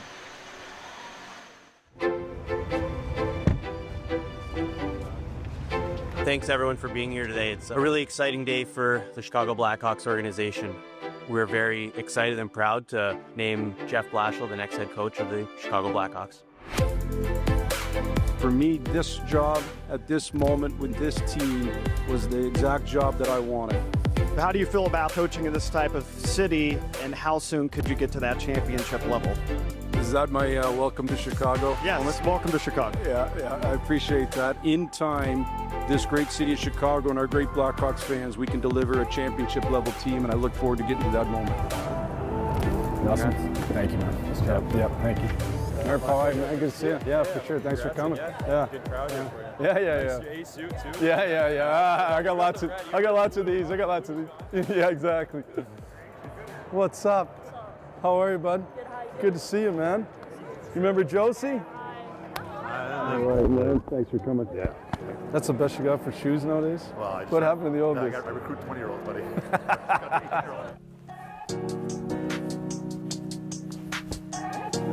Good there? 4, 3, 2.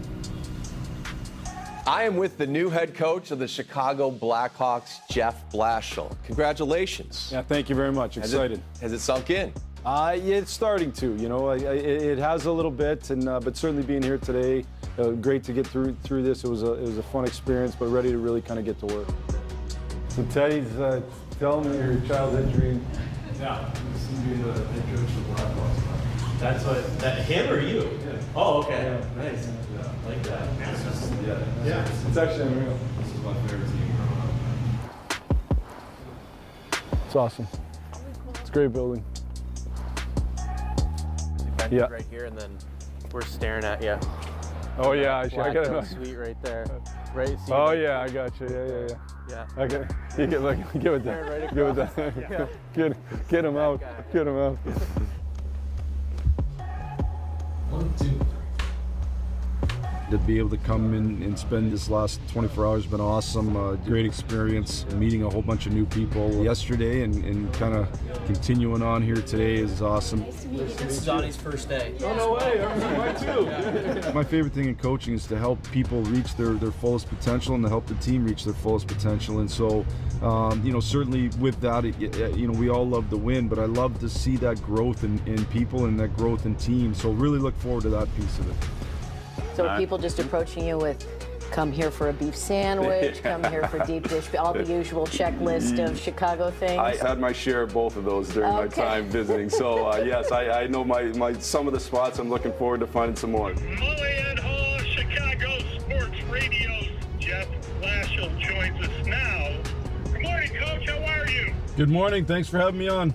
We're going to ask some hard hitters right off the bat. You ready for this? I'm ready. How do you top your hot dog?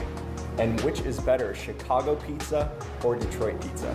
Well, that's a good question. Now, I love all kinds of pizza. I'm a ketchup on my hot dog kind of guy. I get criticized for it sometimes, but I'm going to give you a pass to do so as well. I like ketchup on the dog, so I do like that. I'm not a big yellow mustard guy, but somehow when it's all mixed together, I actually don't mind.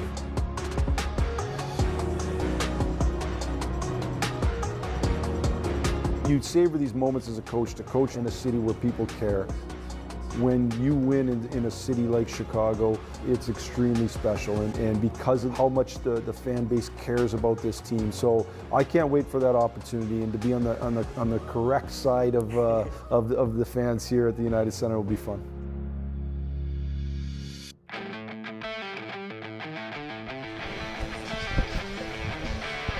Is that okay?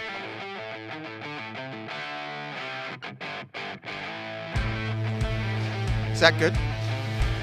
Thank you. Good. We're back in Minnesota, second intermission. Chicago's got a 2-1 lead over St. Louis in day 2 of the Tom Kurvers Prospect Challenge. Danny Gray and Charlie Remuliotis once again, and now joined by Mark Bernard. Always great to see you.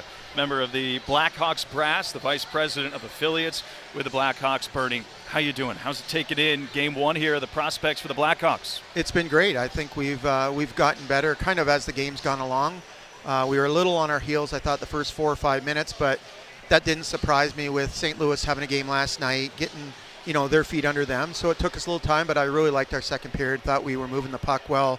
And I don't know who had Harding and Mast on their bingo card, but we'll take the 2-1 lead. Are you ready to get back into the swing of things? I feel like it was a long summer again, and I'm ready to get back into a routine. Yeah, no, it's been a long summer, and it doesn't matter when you get beat out of playoffs. It's a long summer, and we're ready to get after it. And we're excited about all the young prospects we have, the guys that are going to be in Chicago, the players that will be in Rockford. Mike Donaghy and his staff have done an unbelievable job of scouting these guys and getting them into our system. Now it's our turn to develop them and make sure they're Blackhawks for a very long time. And, we've got a great group from the forwards right through the defensemen into the goaltenders, and Stanislav Berezhnoi, his first game in North America tonight. And, I've been really impressed with him, the way he's fighting through the traffic, and he's playing the puck a lot more than I imagined he would. And, we're doing a lot of good things in that period. I want to ask you about a few players, but before we get to the roster, Jeff Blashill and Jared Nightingale both taking on new roles behind respective benches in Rockford and in Chicago. Can you give us a word on what each of those guys can bring to the organization and the respective clubs? Well, I think you start with Blash. You got to look at his experience that he's had. He's come up, through the American Hockey League into the NHL as a head coach for a long time, and then in Tampa Bay the last few years as an assistant coach under a great coach in John Cooper, and we're very, very lucky to have him. He's been through this a little bit in Detroit through the rebuilding phase, and in Jared Nightingale, that makes me feel old because I signed him, I think, in 2012 and was our captain, and back for 3 years as our assistant coach. And he wanted to get head coach experience. He knew what he wanted to be going forward, and he stepped down he had another year on his contract with us, and he stepped down to go be the head coach of the South Carolina Stingrays in the ECHL, and just did a tremendous job there, leading them to first place overall, winning coach of the year, and kind of was number 1 on my list to take over the position in Rockford. And it's great that he also has a relationship from when he was a player with Jeff Blashill. So I think that really helps right off the bat too, to create that continuity through the organization. There are a lot of exciting players in the Chicago pipeline that we're watching tonight, but the 2 most notable ones are on the back end for the Blackhawks, Sam Rinzel and Artem Levshunov, who you obviously saw in Rockford last season. The fact that both of them are also right-handed shots and can skate, how excited are you to see them graduate to the NHL and what they can do with the Blackhawks, not just this year, but in years to come as they round out their game? Well, Sam Rinzel, I think all of our fans were so excited last year when he made the jump from college to pro, and he showed us in that last 10, 12 games there what he was capable at the NHL level. And I think the sky's the limit for him. He's such a well-grounded young man, tremendous work ethic, and his skating ability and his hockey sense are through the roof. So we're excited about him, and with Artie, he kept getting better and better last year through his time in Rockford, and he's got a great sense of humor. He's fun to be around, and he's driven. He wants to be in the National Hockey League, and I think he's going to be a player that, as he moves up, is going to get better and better. And we're kind of blessed to have 2 right shot defensemen with those kind of qualities, and then up front, Oliver Moore, I think, has been a real standout tonight. Has made tremendous plays. Nick Lardis could have a couple goals. Was stoned by Will Cranley a couple times, but it's an exciting time to be a Blackhawk fan with all these prospects coming through our system. You know that at every different NHL team and AHL team, different organizations may value the American Hockey League a little bit different. Can you tell us a bit of the inside scoop on to just how cohesive and how together and communicative the Chicago and Rockford brass is, and how much importance that holds in the success of this rebuild, if you can even stop calling it now that at this point, because it has been so important in the pipeline coming up? Yeah, no, I think from day one when I arrived here 18 years ago, we know that the lifeline of your team is going to come through the American Hockey League. Very few players make the jump directly from the NCAA or OHL Western Hockey League or Canadian Hockey League to the NHL. So they're going to have to develop at the American League level. We put a lot of value in that. We put a lot of resources into that. First it was Rocky Wirtz, and then Danny Wirtz, giving us those resources to develop in our players the right and proper way, whether it be from their nutrition to development coaches to having a larger staff. They allow us to do things the right way. And Kyle gives me the leeway to operate as well and run the team the way that, I know it has to be run. And we talk multiple times a week. I'm at as many Blackhawk games as I can be at. And, it's our job at our level in the American League to make sure these guys are ready to take the next step. And if we can develop one or two each season that are ready to make that jump to the National Hockey League, I think we're doing a good job. You mentioned Nick Lardis. I mean, that's one of the guys maybe I'm most excited to see this year in Rockford, to see how he transitions from the historic OHL season that he had, 71 goals. He was telling me the other day that he trained with John Tavares over the summer, and there were some jokes being made about, there's the 70-goal guy throughout the summer every time he would score a goal. How excited are you to see how he makes that jump to professional? I'm probably a lot more excited than the other goalies in the American Hockey League will be, that's for sure. But, Nick, I think the one thing we have to remember with these guys are they're still kids, right? He scored 72 goals last year, which was tremendous. But we have to, we're going to use the word patience a lot. He's coming in, if he comes through the camp and he lands in Rockford to start the year, we got to remember at that time, he's not only learning to be a professional athlete, he's learning to be an adult, live on his own for the first time, pay his bills for the first time, do his laundry, find a place to live. I'm still learning how to do that. Easier I wouldn't know how to do it if it wasn't for my wife. But, we have to be patient. Some guys come in and they figure it out after a week or two. Sometimes it takes them a couple months. So we got to be patient. I have no doubt with his ability, he's going to hit the ground running. But there's a lot of other areas we got to make sure we help him with, and we do that with all of our athletes down in Rockford. Exciting things to come across the board in Chicagoland. That's Mark Bernard. Thanks, Bernie, for the time as always. Thank you guys as always. We got the third period coming up, and second period highlights in just a moment. Back at a flash from St. Paul.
Back here in Minnesota for the start of the third period between the Blackhawks and the Blues. 2-1 lead for Chicago.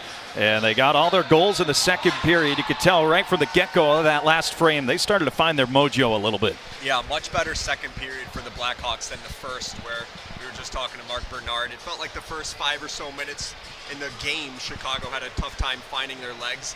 They found it in the second period, though. Yeah, you started to see kind of what's not really all that uncommon in a situation like this. Blues playing last night in the first game of the showcase. Blackhawks hadn't played yet, so starting to see a little bit more of that maybe fatigue wearing on the St. Louis guys, because as we mentioned, they hadn't played live game action in 4 or 5 months in most cases, and obviously it's tough enough to play back-to-backs, let alone at the start of your season when you haven't fully got your legs under you, and the Blackhawks taking full advantage of that thus far. 2 goals from 2 defensemen. Otto Stenberg has the lone tally for the Blues. That came back in the first period.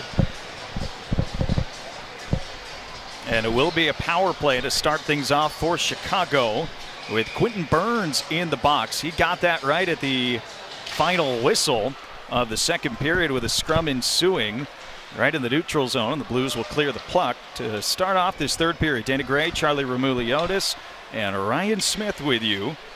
Here in St. Paul, as the Blackhawks start off on their third power play of the night. 0 for 2 is Green. Will gain the line with Pridham right side. Green sharp angle shot fought off by Kaprowski, and the rebound put in behind the net for Lardis. He'll leave it for Moore. Spinning and shooting. It goes off a stick and up into the netting. Still $1:35 to go on a power play for Chicago with a 1-goal lead.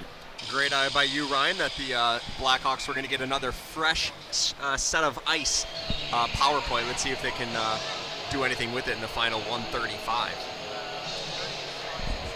Green leaning in against Stang for the offensive zone draw. He won it back to Lardis, who sets up shop along the half wall.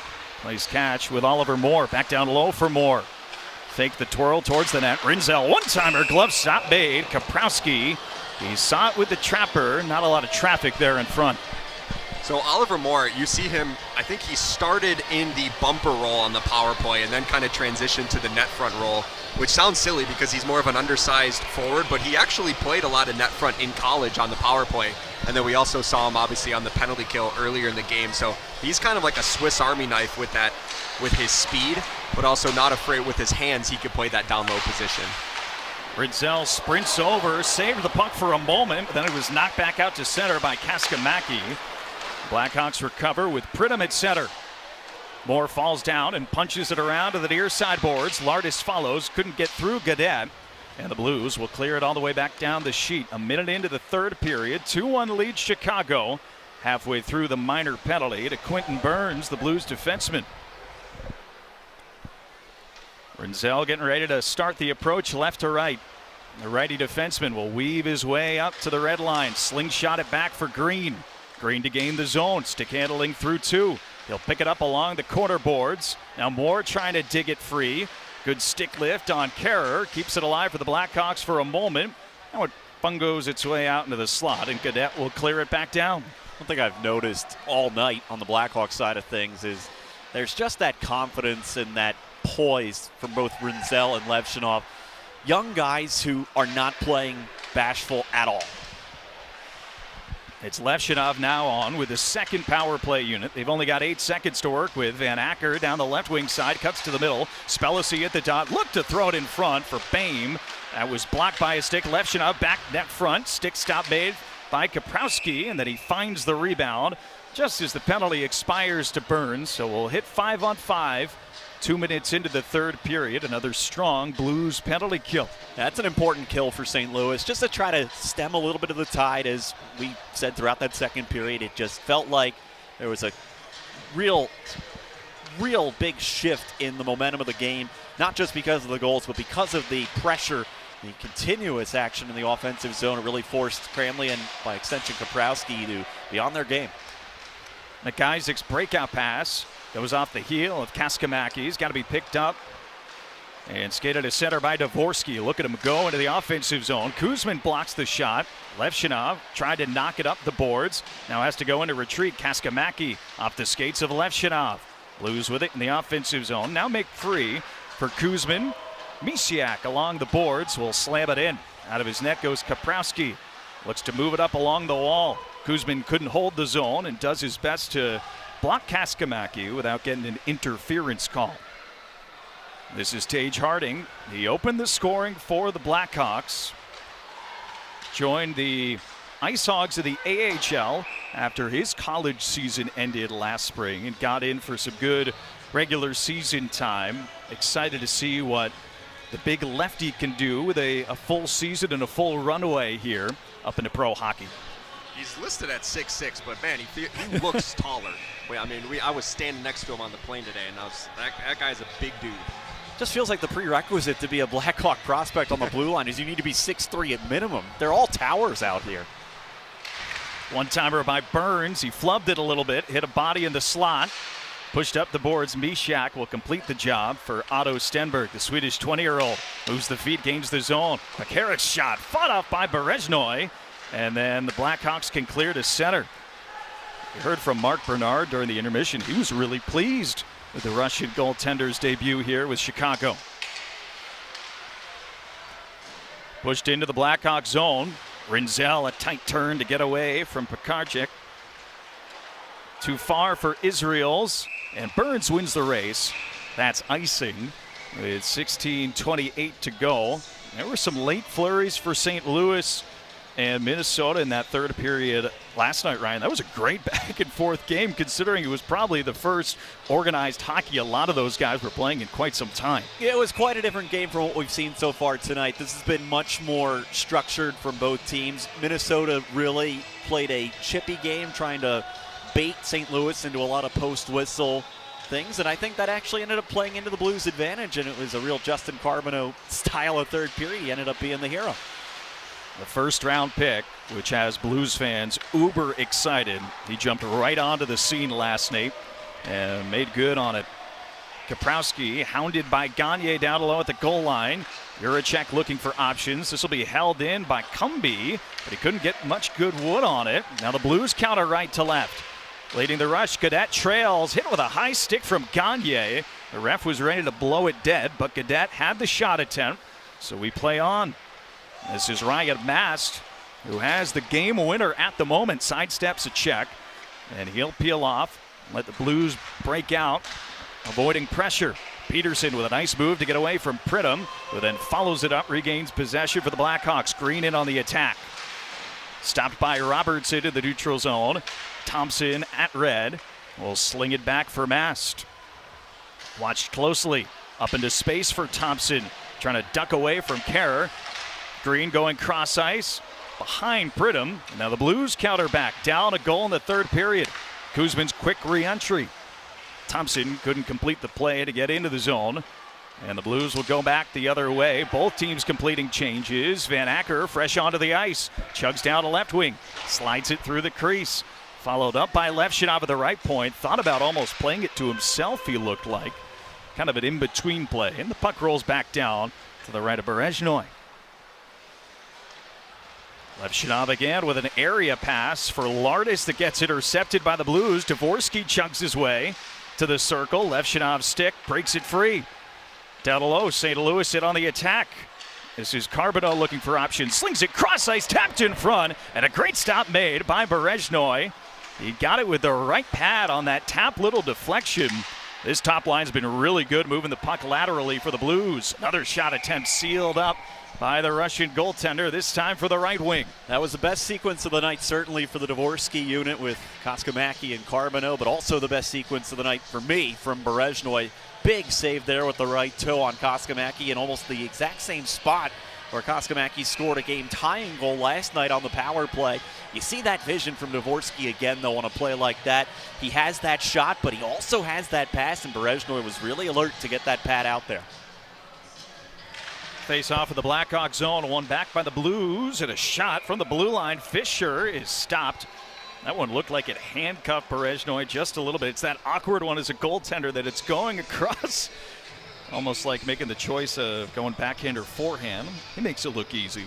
Don't let the all-white mask fool you. I mean, Berezhnoy is playing terrific in this hockey game. No love for the white mask? Usually you see those. Those are like emergency goaltender masks, but he's probably getting his Rockford Ice Hogs one prepared for the season. I'm sure the paint job on that is well underway. Puck shot in behind him. He looks over his right shoulder.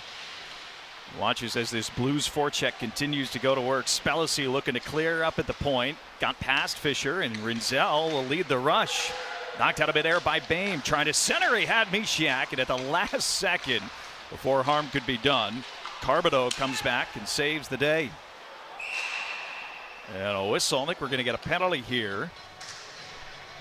I think they got a roughing call. Frankly, I'm not sure which team it was on. It looked like Chicago had possession, though, at the time. It'll be A.J. Spellacy to the box. This is his second go-around at the Tom Kurvers Prospect Showcase. And Chicago will be shorthanded. St. Louis scored a power play goal in the third period last night in their first game. They need one more than ever here. Shots 28-23 Chicago, and the puck is dropped off the face-off. Rinzel sprints over to the puck and clears it past the lefty stick of Lindstein. Lindstein will start his approach, trying to skate away from Aiden Thompson, who's out there starting the penalty kill with Oliver Moore. That's a lot of speed when it comes to penalty killing forwards. Blues ought to be careful up at the blue line. Stützle into the zone, guided away by Bereznoy to the near boards. Albertson trying to find it, and the Blackhawks clear back out to center. This should be deep enough to at least start to make a partial change. Turning north, Yeko gains the zone, not with possession. That was turned aside. The clear from Mast. Dumped in, Pekarczyk out of the cage. Bereznoy slung it up the boards. That was intercepted. Yeko did the job. Now he's pinned to the back glass by Mast. Finds the blue line. Good delay from Juracek, and his shot is blocked off the stick of Gagne. That was a nifty little play from Juracek just to try and wait out Gagne. Maybe a half second more, and that lane would have opened. Yeah, Adam Juracek, another big year for a Blues prospect this year. Juracek, one of a couple of guys on the St. Louis roster that really battled injuries last year in Brantford. Came back and showed well in the World Junior Championships, but again, like Robertson, trying to put a year of injuries behind him, and he bulked up some 25 pounds in the offseason. He's listed on our roster at 179. He's not 179 right now, I can tell you that. Juracek gets the puck. One-timer coming. Swatted away by Bereznoy with the blocker. Mast to the rebound. That was an absolute howitzer from the right side of the Blues power play. Forced to go back with now 42 seconds remaining on the penalty to A.J. Spellacy. Juracek still quarterbacking the power play. He'll drop it back for Kaskamaki. Now Dvorsky plays combination right side with Carbado to get the puck deep. One-timer coming, turned aside, rebounds free, in the slot. Couldn't be cleared past Carbado, rifles it right back into the middle. And the rebound to Van Acker, and he'll chip down the rink. Yeah, courageous block there from Cumby right in front of the net to keep that from becoming a dangerous second chance for the Blues. 10 seconds to go on the penalty kill. Once again, Stanislav Bereznoy not afraid to come out of his crease and try and make a play on the puck. This time it's Kuzmin that skies the clear. Too tall, it hits up into the rafters, which in Kuzmin's defense are not the highest rafters that he's probably played in. But the penalty kill job is good for the Blackhawks. They remain perfect on the PK with 11:42 to go. Yeah, Bereznoy was really good on that penalty kill. I felt like St. Louis was starting to push, even in the shifts leading into that power play for the Blues. So nice to see Chicago stave them off. Puck trot, Peterson wires one. That was blocked. Couldn't be cleared up at the blue line. Peterson once again will spin it deep. Harding had a little bit of trouble with it. Throw it into the middle. Dug out by Stang. Looks for options. He'll chuck it in behind the net. Oliver Moore gets strong on the stick, and then he'll move the feet out to center. Sidesteps the check of Stang, and the puck ends up in the Blues bench. It's a really nice play from Oliver Moore, who's in a tough spot in his own D zone and just relies on his feet to get it into a better territory. Yeah, if you're St. Louis, you probably don't realize how fast Oliver Moore is until you actually see it in person and you're facing it. And so we've talked about his speed all night. He's been really noticeable in this game. He certainly drives that line As Renzel drives it into the offensive zone, Spellacy will pick it up off the wall. A good tight turn. Tries to stuff it in along the post. The puck is free. Fouled by Peterson. Pushed it up into space. Renzel back defensively. Tried to go right up the middle. Just a missed connection with Spellacy, and the clear from Kaprowski all the way back down. 9 minutes gone in the third period. No goals yet in this final frame. Blues led 1-0 after one. And a pair of Blackhawks goals in the second has us at 2-1. Otto Stenberg, who has that St. Louis marker, ran into trouble with Levshunov in the corner. Bame will kick the puck up into some free space. Kuzman's breakout was blocked nicely up at the blue line. That was Kerr who read it well. St. Louis dumps back in deeper. Heavy collision in front of the Chicago bench, but we play on. Stenberg at the circle. Fed it down low. In behind the net. Stuffed, hoping for Peterson. And it bounces back towards the goal line. Bame pushes Kerr in front of the bench. Now Peterson once again for Stenberg. Bame will come back and retrieve. Ladles it out to center, and this will be icing. Misiak was in front of the pack, and you could see what Bame was trying to do. This will be a face-off back at the Chicago end. Get to see a little bit there of what makes Dylan Peterson such a interesting prospect in the St. Louis system. Rugged bottom six guy you can rely upon on the penalty kill. Hits everything that moves. It's just a real pain for the opposition to face. Doesn't move from the front of the net very often. And last year in Springfield, the games Dylan Peterson was in versus when he was out, you could see a noticeable difference in the T-Birds' energy level and morale, and it has Peterson in an interesting position where he could be contesting for bottom 6 minutes in St. Louis. California kid at 23 years old. Shot from the blue line, goes off the stick of Bame. Peterson, a Boston University product, similar to Ryan Green, similar to Drew Comessa. The list goes on. We could play a game and just go back and forth, see how many we can name. And on Chicago's end, A.J. Spellacy is a guy, he was kind of a bowling ball on that last shift, hitting Peterson near the Chicago bench, and then Spellacy was lining up another player, and Marty Misiak accidentally got in the way. And Spellacy, we know his background. He was a cornerback in football in high school, so he likes to hit anything that moves as well. Now, Ryan, you were mentioning baseball as that two-sport approach earlier on. Seems like organizations aren't really shying away. Mason West in the house tonight. Yeah, he's like 2 rows in front of us right now. He was playing out on the turf last night, just about 24 hours ago. And he threw a dime of a TD pass into the corner of the end zone, may I say, too. Turned over here. Thompson in the slot. To his backhand delays. He's got masked up at the blue line, but Thompson holds on.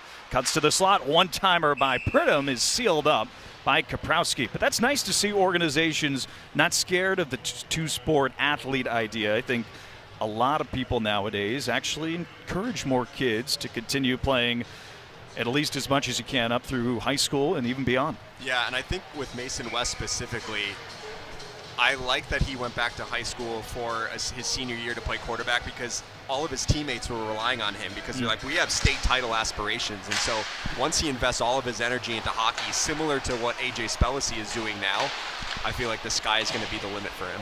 Yeah, I think that says a lot about character, just to go back with your friends and your teammates who you've ridden it out your entire high school life to this point. I think that says a lot.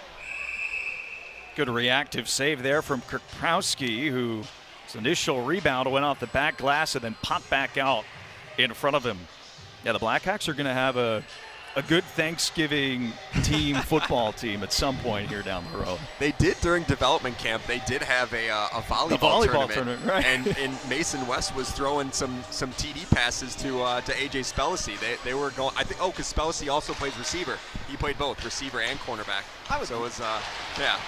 I would absolutely love to know how many guys were good enough to be potentially D1 football players who went the hockey route instead. That can't be a lengthy list. Blackhawks fans are certainly excited to see what they have in both Spellacy and in Mason West, who's now playing out his final year of high school football. 8:30 to go in the game. 2-1 lead Chicago. Lindstein's shot from the blue line hit a body in front. Harding to retrieve the rebound, and he'll skate the puck out to center. Chicago making a change on the fly. This is Marc-Andre Gaudette. 21-year-old. Blues took him in the 5th round 3 years ago. Knocked down out of midair nicely by Stang. He'll go glove to stick. Now Van Acker in front of the pack. Lost his edge in the neutral zone and turned it over. Back into the zone. It's Dorian. He'll pull up. Field the right circle. And a good stop made. They score. Bereznoy's rebound went off something in the low slot and ricochets into the open cage. It's a 2-2 game with just under 8 minutes to go. I think this is going to be Anthony Kerr's goal, Dana. It was a situation where, guess who? Dylan Peterson was driving the center lane after, or rather, that was Stang who was driving the center lane to the edge of the blue paint, and Kerr's the one who moved up to the circle to fire it. I think it just went off a Hawk defender. Stang certainly didn't react like he got it, so one of the Wisconsin Badger alums is going to have the equalizer in this game, and good show from the Blues to even playing the second game in 2 nights. They haven't thrown in the towel. If anything, they have been much better here in the third than they were in the second. Yeah, that might have gone off of Artem Levshunov and in, who seemed a little confused as to how that puck got behind him. Here's Oliver Moore trying to get it right back for the Hawks. Down low, threw it off the goaltender, Kaprowski. And the rebound flowing over to the far boards. Knocked out of midair by Moore. Now the Blues off to the races. Good back check from Van Acker, who got in the way of Dvorsky's pass through the slot. And Chicago looks to counter, left to right. They might have a 3-on-2 with Levshunov driving center. Archib Levshunov pulls up at the goal line, feeds the trailer. Spellacy fresh off the bench. At the circle, fan of the shot. Levshunov couldn't pull the trigger. Rebounds there and fired just wide by Lardis. Mast holes in up at the blue line. Lardis again pulls the trigger. That was blocked in front. Lardis to the puck. After the Blues have tied it at 2 here in the third period, Chicago with a good response shift. Levshunov plops it down low. Settled by Kaskamaki. Has a little time and space to start the breakout with under 7 minutes remaining in regulation. Mast with a good intercept at center. He'll chug north. Finds Spellacy at the goal line. Wipes it through the crease. A little bit behind Mishiak. Who now has to backtrack against Peterson. Up going the other way. Dorian gets the puck deep. Peterson given a rough ride by Mass. And the clear attempt goes off of Spellacy. Martin Mishiak, who's playing in his third Tom Kurvers Prospects Showcase. All of the last 2 years. Here's Bain down the right wing. He'll protect the puck, take it in behind. The net finds the waiting stick of Green. To Rinzel at the right circle. The righty defenseman chugs down low, and the one-timer was there for Bain, but he just flubbed it a little bit. Cumby lets it go, and a good deflection with bodies in front of Mishiak that had to be turned aside. This has been an excellent response for Chicago after that Blues tying goal that might have gone off a Chicago defender in Levshunov. Green gains the zone nicely. Got past Lindstein. Chucked it to the middle. Intercepted away. But Karchik will move it deep for the Blues and then race in after, going 1 against 2. Rinzel trying to keep him in the corner. Thrown to the middle. Stenberg denied. Not once, but twice. Bereznoy makes 2 dandies of stops. Rebound in behind the net. Rinzel just trying to get it the heck out of the dodge. Can't do so as Kerr will blast it far. Now Harding off glass. Gaudette holds in once again. Rinzel, who's been out there for a little while, can't clear. Pekarchik, he couldn't pull the trigger. And Thompson will settle it down with 5 minutes remaining. Chicago completing a change. The Blues as well. Levshunov left to right. The righty moves the feet. Got past Gaudette. Taken into the corner by Burns. But he has Israels down low. He'll fling it back across for Levshunov. Into the slot. Gagne's deflection goes wide. Israels to the rebound. Curls off the boards. Harrison Israels had Levshunov in the middle. But a good follow-up play from Simon Robertson. Nixes that down for the Blues. And a hand pass there. Called on Burns and Robertson as they touch up.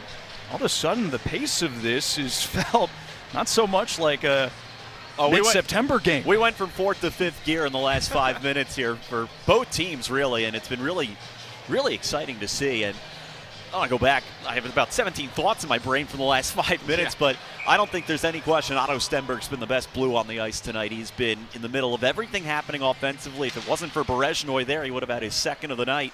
And Bereznoy, for my money, has possibly been the best Blackhawk on the ice tonight. He's made 27 saves in his first game wearing a Blackhawk uniform. Puck in the blue zone. Van Acker trying to dig it free up along the boards. Lardis had his stick lifted. Moore finds Levshinov. And then the Blues can clear back out to center with Alek Kaskamaki. He gains the zone right wing side. Shadowed by Lardis. Pushed it down low. Levshinov will rip it up the boards, and Van Acker returns the favor for Levshinov, though he couldn't complete the play. Turned it over. Dvorsky in the slot, and it rings off the stick. Berezhnoy dropped his twig because it hit it so hard that he dropped it out of his hand, but he makes the save. That's a heck of a save there. That is the wrong guy to turn the puck over to in the middle of the ice on the Chicago side of things. Dvorsky made a living feasting on mistakes like that last year. But Berezhnoy keeping up what has been just a stellar night for the young man. I tell you what, the more and more I watch Berezhnoy tonight, the more I think Chicago's got something there. What a find. Puck dropped to the left of the Russian goaltender. Lindstein moves in, set up a one-timer for Stang that was blocked. Now Boehm with a good touch pass, finds Spellacy in stride, moving left to right. He'll lumber into the offensive zone, fire a shot, trying to go across the ice. And a good save from Kaprowski, fights it off, rebounds there. And Spellacy puts it up and over the bar, gets his own rebound. Misiak now continuing in the offensive end. Zips it cross ice. Cumby's shot turned aside, rebounds there. Boehm puts it up high, and that catches up into the netting out of play. Kaprowski, despite giving up those 2 goals in the second, is settled down. What's not settling down is A.J. Spellacy, and Misiak having some words with Lindstein. Now this looks like Blues Blackhawks. Yeah, I miss those days. Yeah. Hopefully in a couple years, I mean, there are going to be some really talented players coming out of both of these organizations, but there's also going to be a lot of players, like you were mentioning earlier on the blue side, the physicality. Chicago is also inheriting some of these, with A.J. Spellacy being one of them. Sam Savoy, who you saw up close with Rockford, Dana. I mean, he's a guy that could potentially see NHL time at some point this year, but he likes to mix things up. So hopefully we're on track to get some more Blues Blackhawks nastiness in the future. Britton will dump the puck deep. Thompson watching Gaudette get to it in the corner. He'll sling it across the defensive zone up at the goal line. Couldn't be cleared. Held in by Harding. Thompson across the ice. He has Green, and a good shoulder save from Kaprowski. Rebound picked up by Gaudette. Thompson dangles in between the legs at the goal line. He tries to snipe it up under the bar, and once again forces Kaprowski to make a shoulder save. He's looked really good in the third period. It's been tested quite a bit. Pridham going to go with a quick re-entry along the blue line. Slings it for Thompson. Tries to protect it around Gaudette. With now 2:20 to go in regulation. Levshinov, net front, deflection. Thompson up over the bar. Kuzmin keeps it moving for Lardis. Centrally, it's Levshinov. He'll fire. That was Kuzmin all alone in front. The defenseman was trying to deflect home a go-ahead goal. One of the things we forgot to mention about Artem Levshinov is he was supposed to play in this tournament last year, but just before he ended up injuring his foot during training and wasn't able to participate at all during training camp for the Blackhawks. So it's nice to see him out here playing in this tournament, but also being able to get a full training camp with Chicago coming into next week. Puck drop to the Blues end. St. Louis to control with Carbonneau, tape to tape. Straight away, Dvorsky hits red, then blue, and will leave it back for Carey. Backhands wide of the net front. Rebound to Kaskamaki. He'll take it down into the corner. Van Acker had dropped his stick, but uses his body to clean up the play. Kaskamaki below the goal line, centering feed. That split everybody on the Blues side and rolls back down the ice. 1:45 to go in regulation. Turnover. Oliver Moore jumps on it. Then he gets dumped to the ice. Van Acker in on the forecheck, looks to free it up. Carbonneau takes the check from Lardis. The Blues out to center with numbers. Kaskamaki down the right wing, across to Dvorsky, looks back door, and a tap play is stonewalled by Stanislav Berezhnoy, who pushes right to left with 1:26 remaining. That wasn't the cleanest 3-on-1 execution in the world, but Dvorsky did a great job to work that puck out of his feet to give Kaskamaki a fighting chance on the back post. And once again, Berezhnoy unruffled going post to post as Koskamaki a couple of times has been forced to look skyward tonight. Yeah, if the Blackhawks find a way to win this hockey game, I don't know if you could not give the first star of the game to Bereznoi with how he has performed, especially ever since that first goal given up early in the first period. Spellacy got a piece of that puck at center, so no icing. He got there first as well. Wouldn't have mattered. Puck fouled by Juracek. Peterson trying to get away from Rinzel. Tucks it in front. Robertson, not once but twice, he's denied. Bereznoi just making his case better and better as the final couple of minutes knock off the clock. Misiak gains the zone. Leaves for Spellacy in the slot. Had Rinzel cutting net front, but Juracek intercepts. End to end they go at Trio Rink. Here's Robertson. Looks net front again. Spellacy, he got in front of that. With now 40 seconds remaining, Burns into the slot. Wipe shot off Rinzel. And the follow-up attempt is sealed and held for a draw.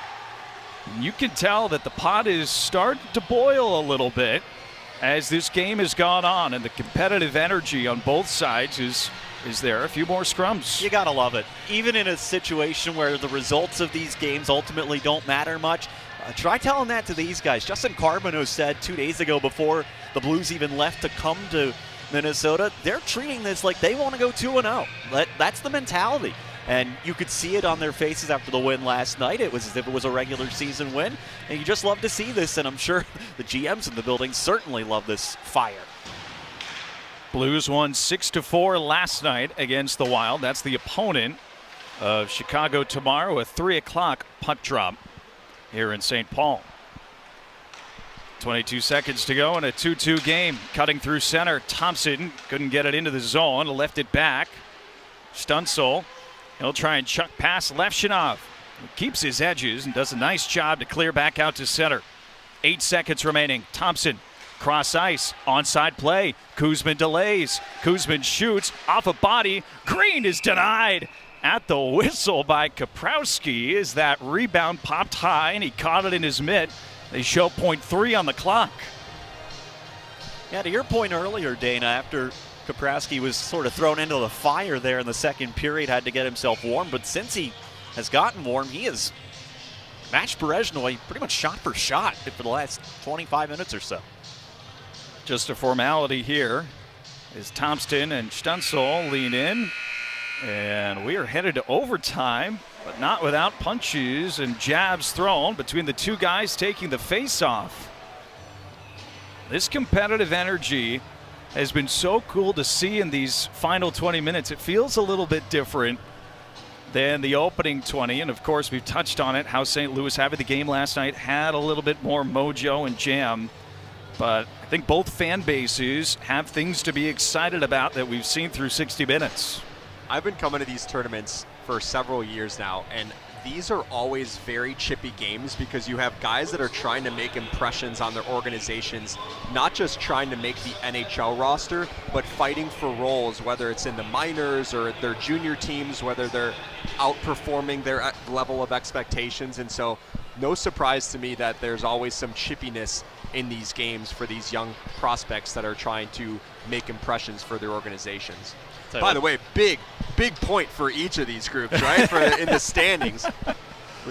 Even on September 13th, why not?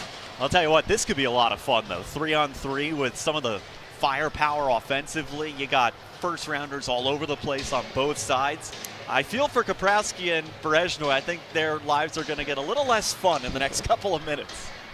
Well, it was interesting to see as this game went on.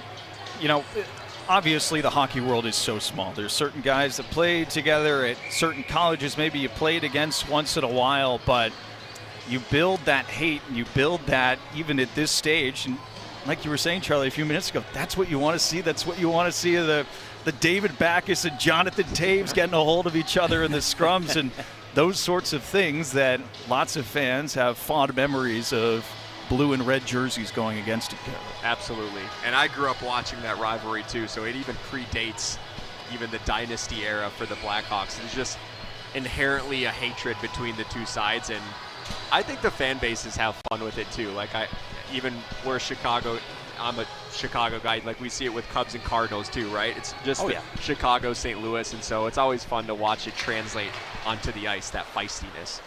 Two excellent sports cities. Now we have overtime at Game 2 of the Tom Kurvers Prospect Showcase, a 2-2 game, 5 minutes, 3-on-3. It's Rinzel out on the ice with Moore and Lardis. To start it out for Chicago, Lardis with a lead pass for Moore, cuts into the zone, ducks with his shoulder, delays, and scores! Oliver Moore says good night, and Chicago wins it 3-2 in overtime. Oliver Moore, one of the things that he had talked about this summer was wanting to add a finish to his game. We just saw it. He's had multiple opportunities in this game to finish, and he's finally able to capitalize, uses his speed to go around Jiricek and puts it far side, and Chicago is going to go home with a 3-2 victory over St. Louis. You figured it had to be fitting on the Chicago side. If they were going to get the overtime win, it had to be one of the Minnesota guys here in the Twin Cities. And Moore was definitely one of the most noticeable Blackhawks throughout the course of the night. We've all mentioned his name on more than one occasion. And boy, you're not kidding about that burst, and I think it does catch people by surprise. I had seen him play at Minnesota, first chance to see him in person, and there is an extra gear to his game, and you saw it right there. And that was not your average defenseman. That was a first-rounder out of Jiricek that he was able to work his way around and get that finish there. So certainly a lot for both of these fan bases to be excited about, and just all around for a Prospect Showcase game. That was thoroughly enjoyable start to finish. Well, that was a blast. Yeah, fun to do again with you guys. sometime. Yeah, same time next year? Deal. Sounds like a plan. Blackhawks will take on the Wild tomorrow. That's a 3 o'clock start here in St. Paul. Minnesota fell to St. Louis last night 6-4, but that does it for the Blues in their Tom Kurvers Prospect Showcase. And Ryan, as you look ahead to what these next 2 weeks have to bring, there's a lot to be excited about on both sides of the benches. For Charlie and Ryan and our whole crew here in St. Paul, and Dana saying so long, that was a blast. We'll do it again tomorrow. Oliver Moore plays hero, and the Blackhawks win it in overtime, 3-2.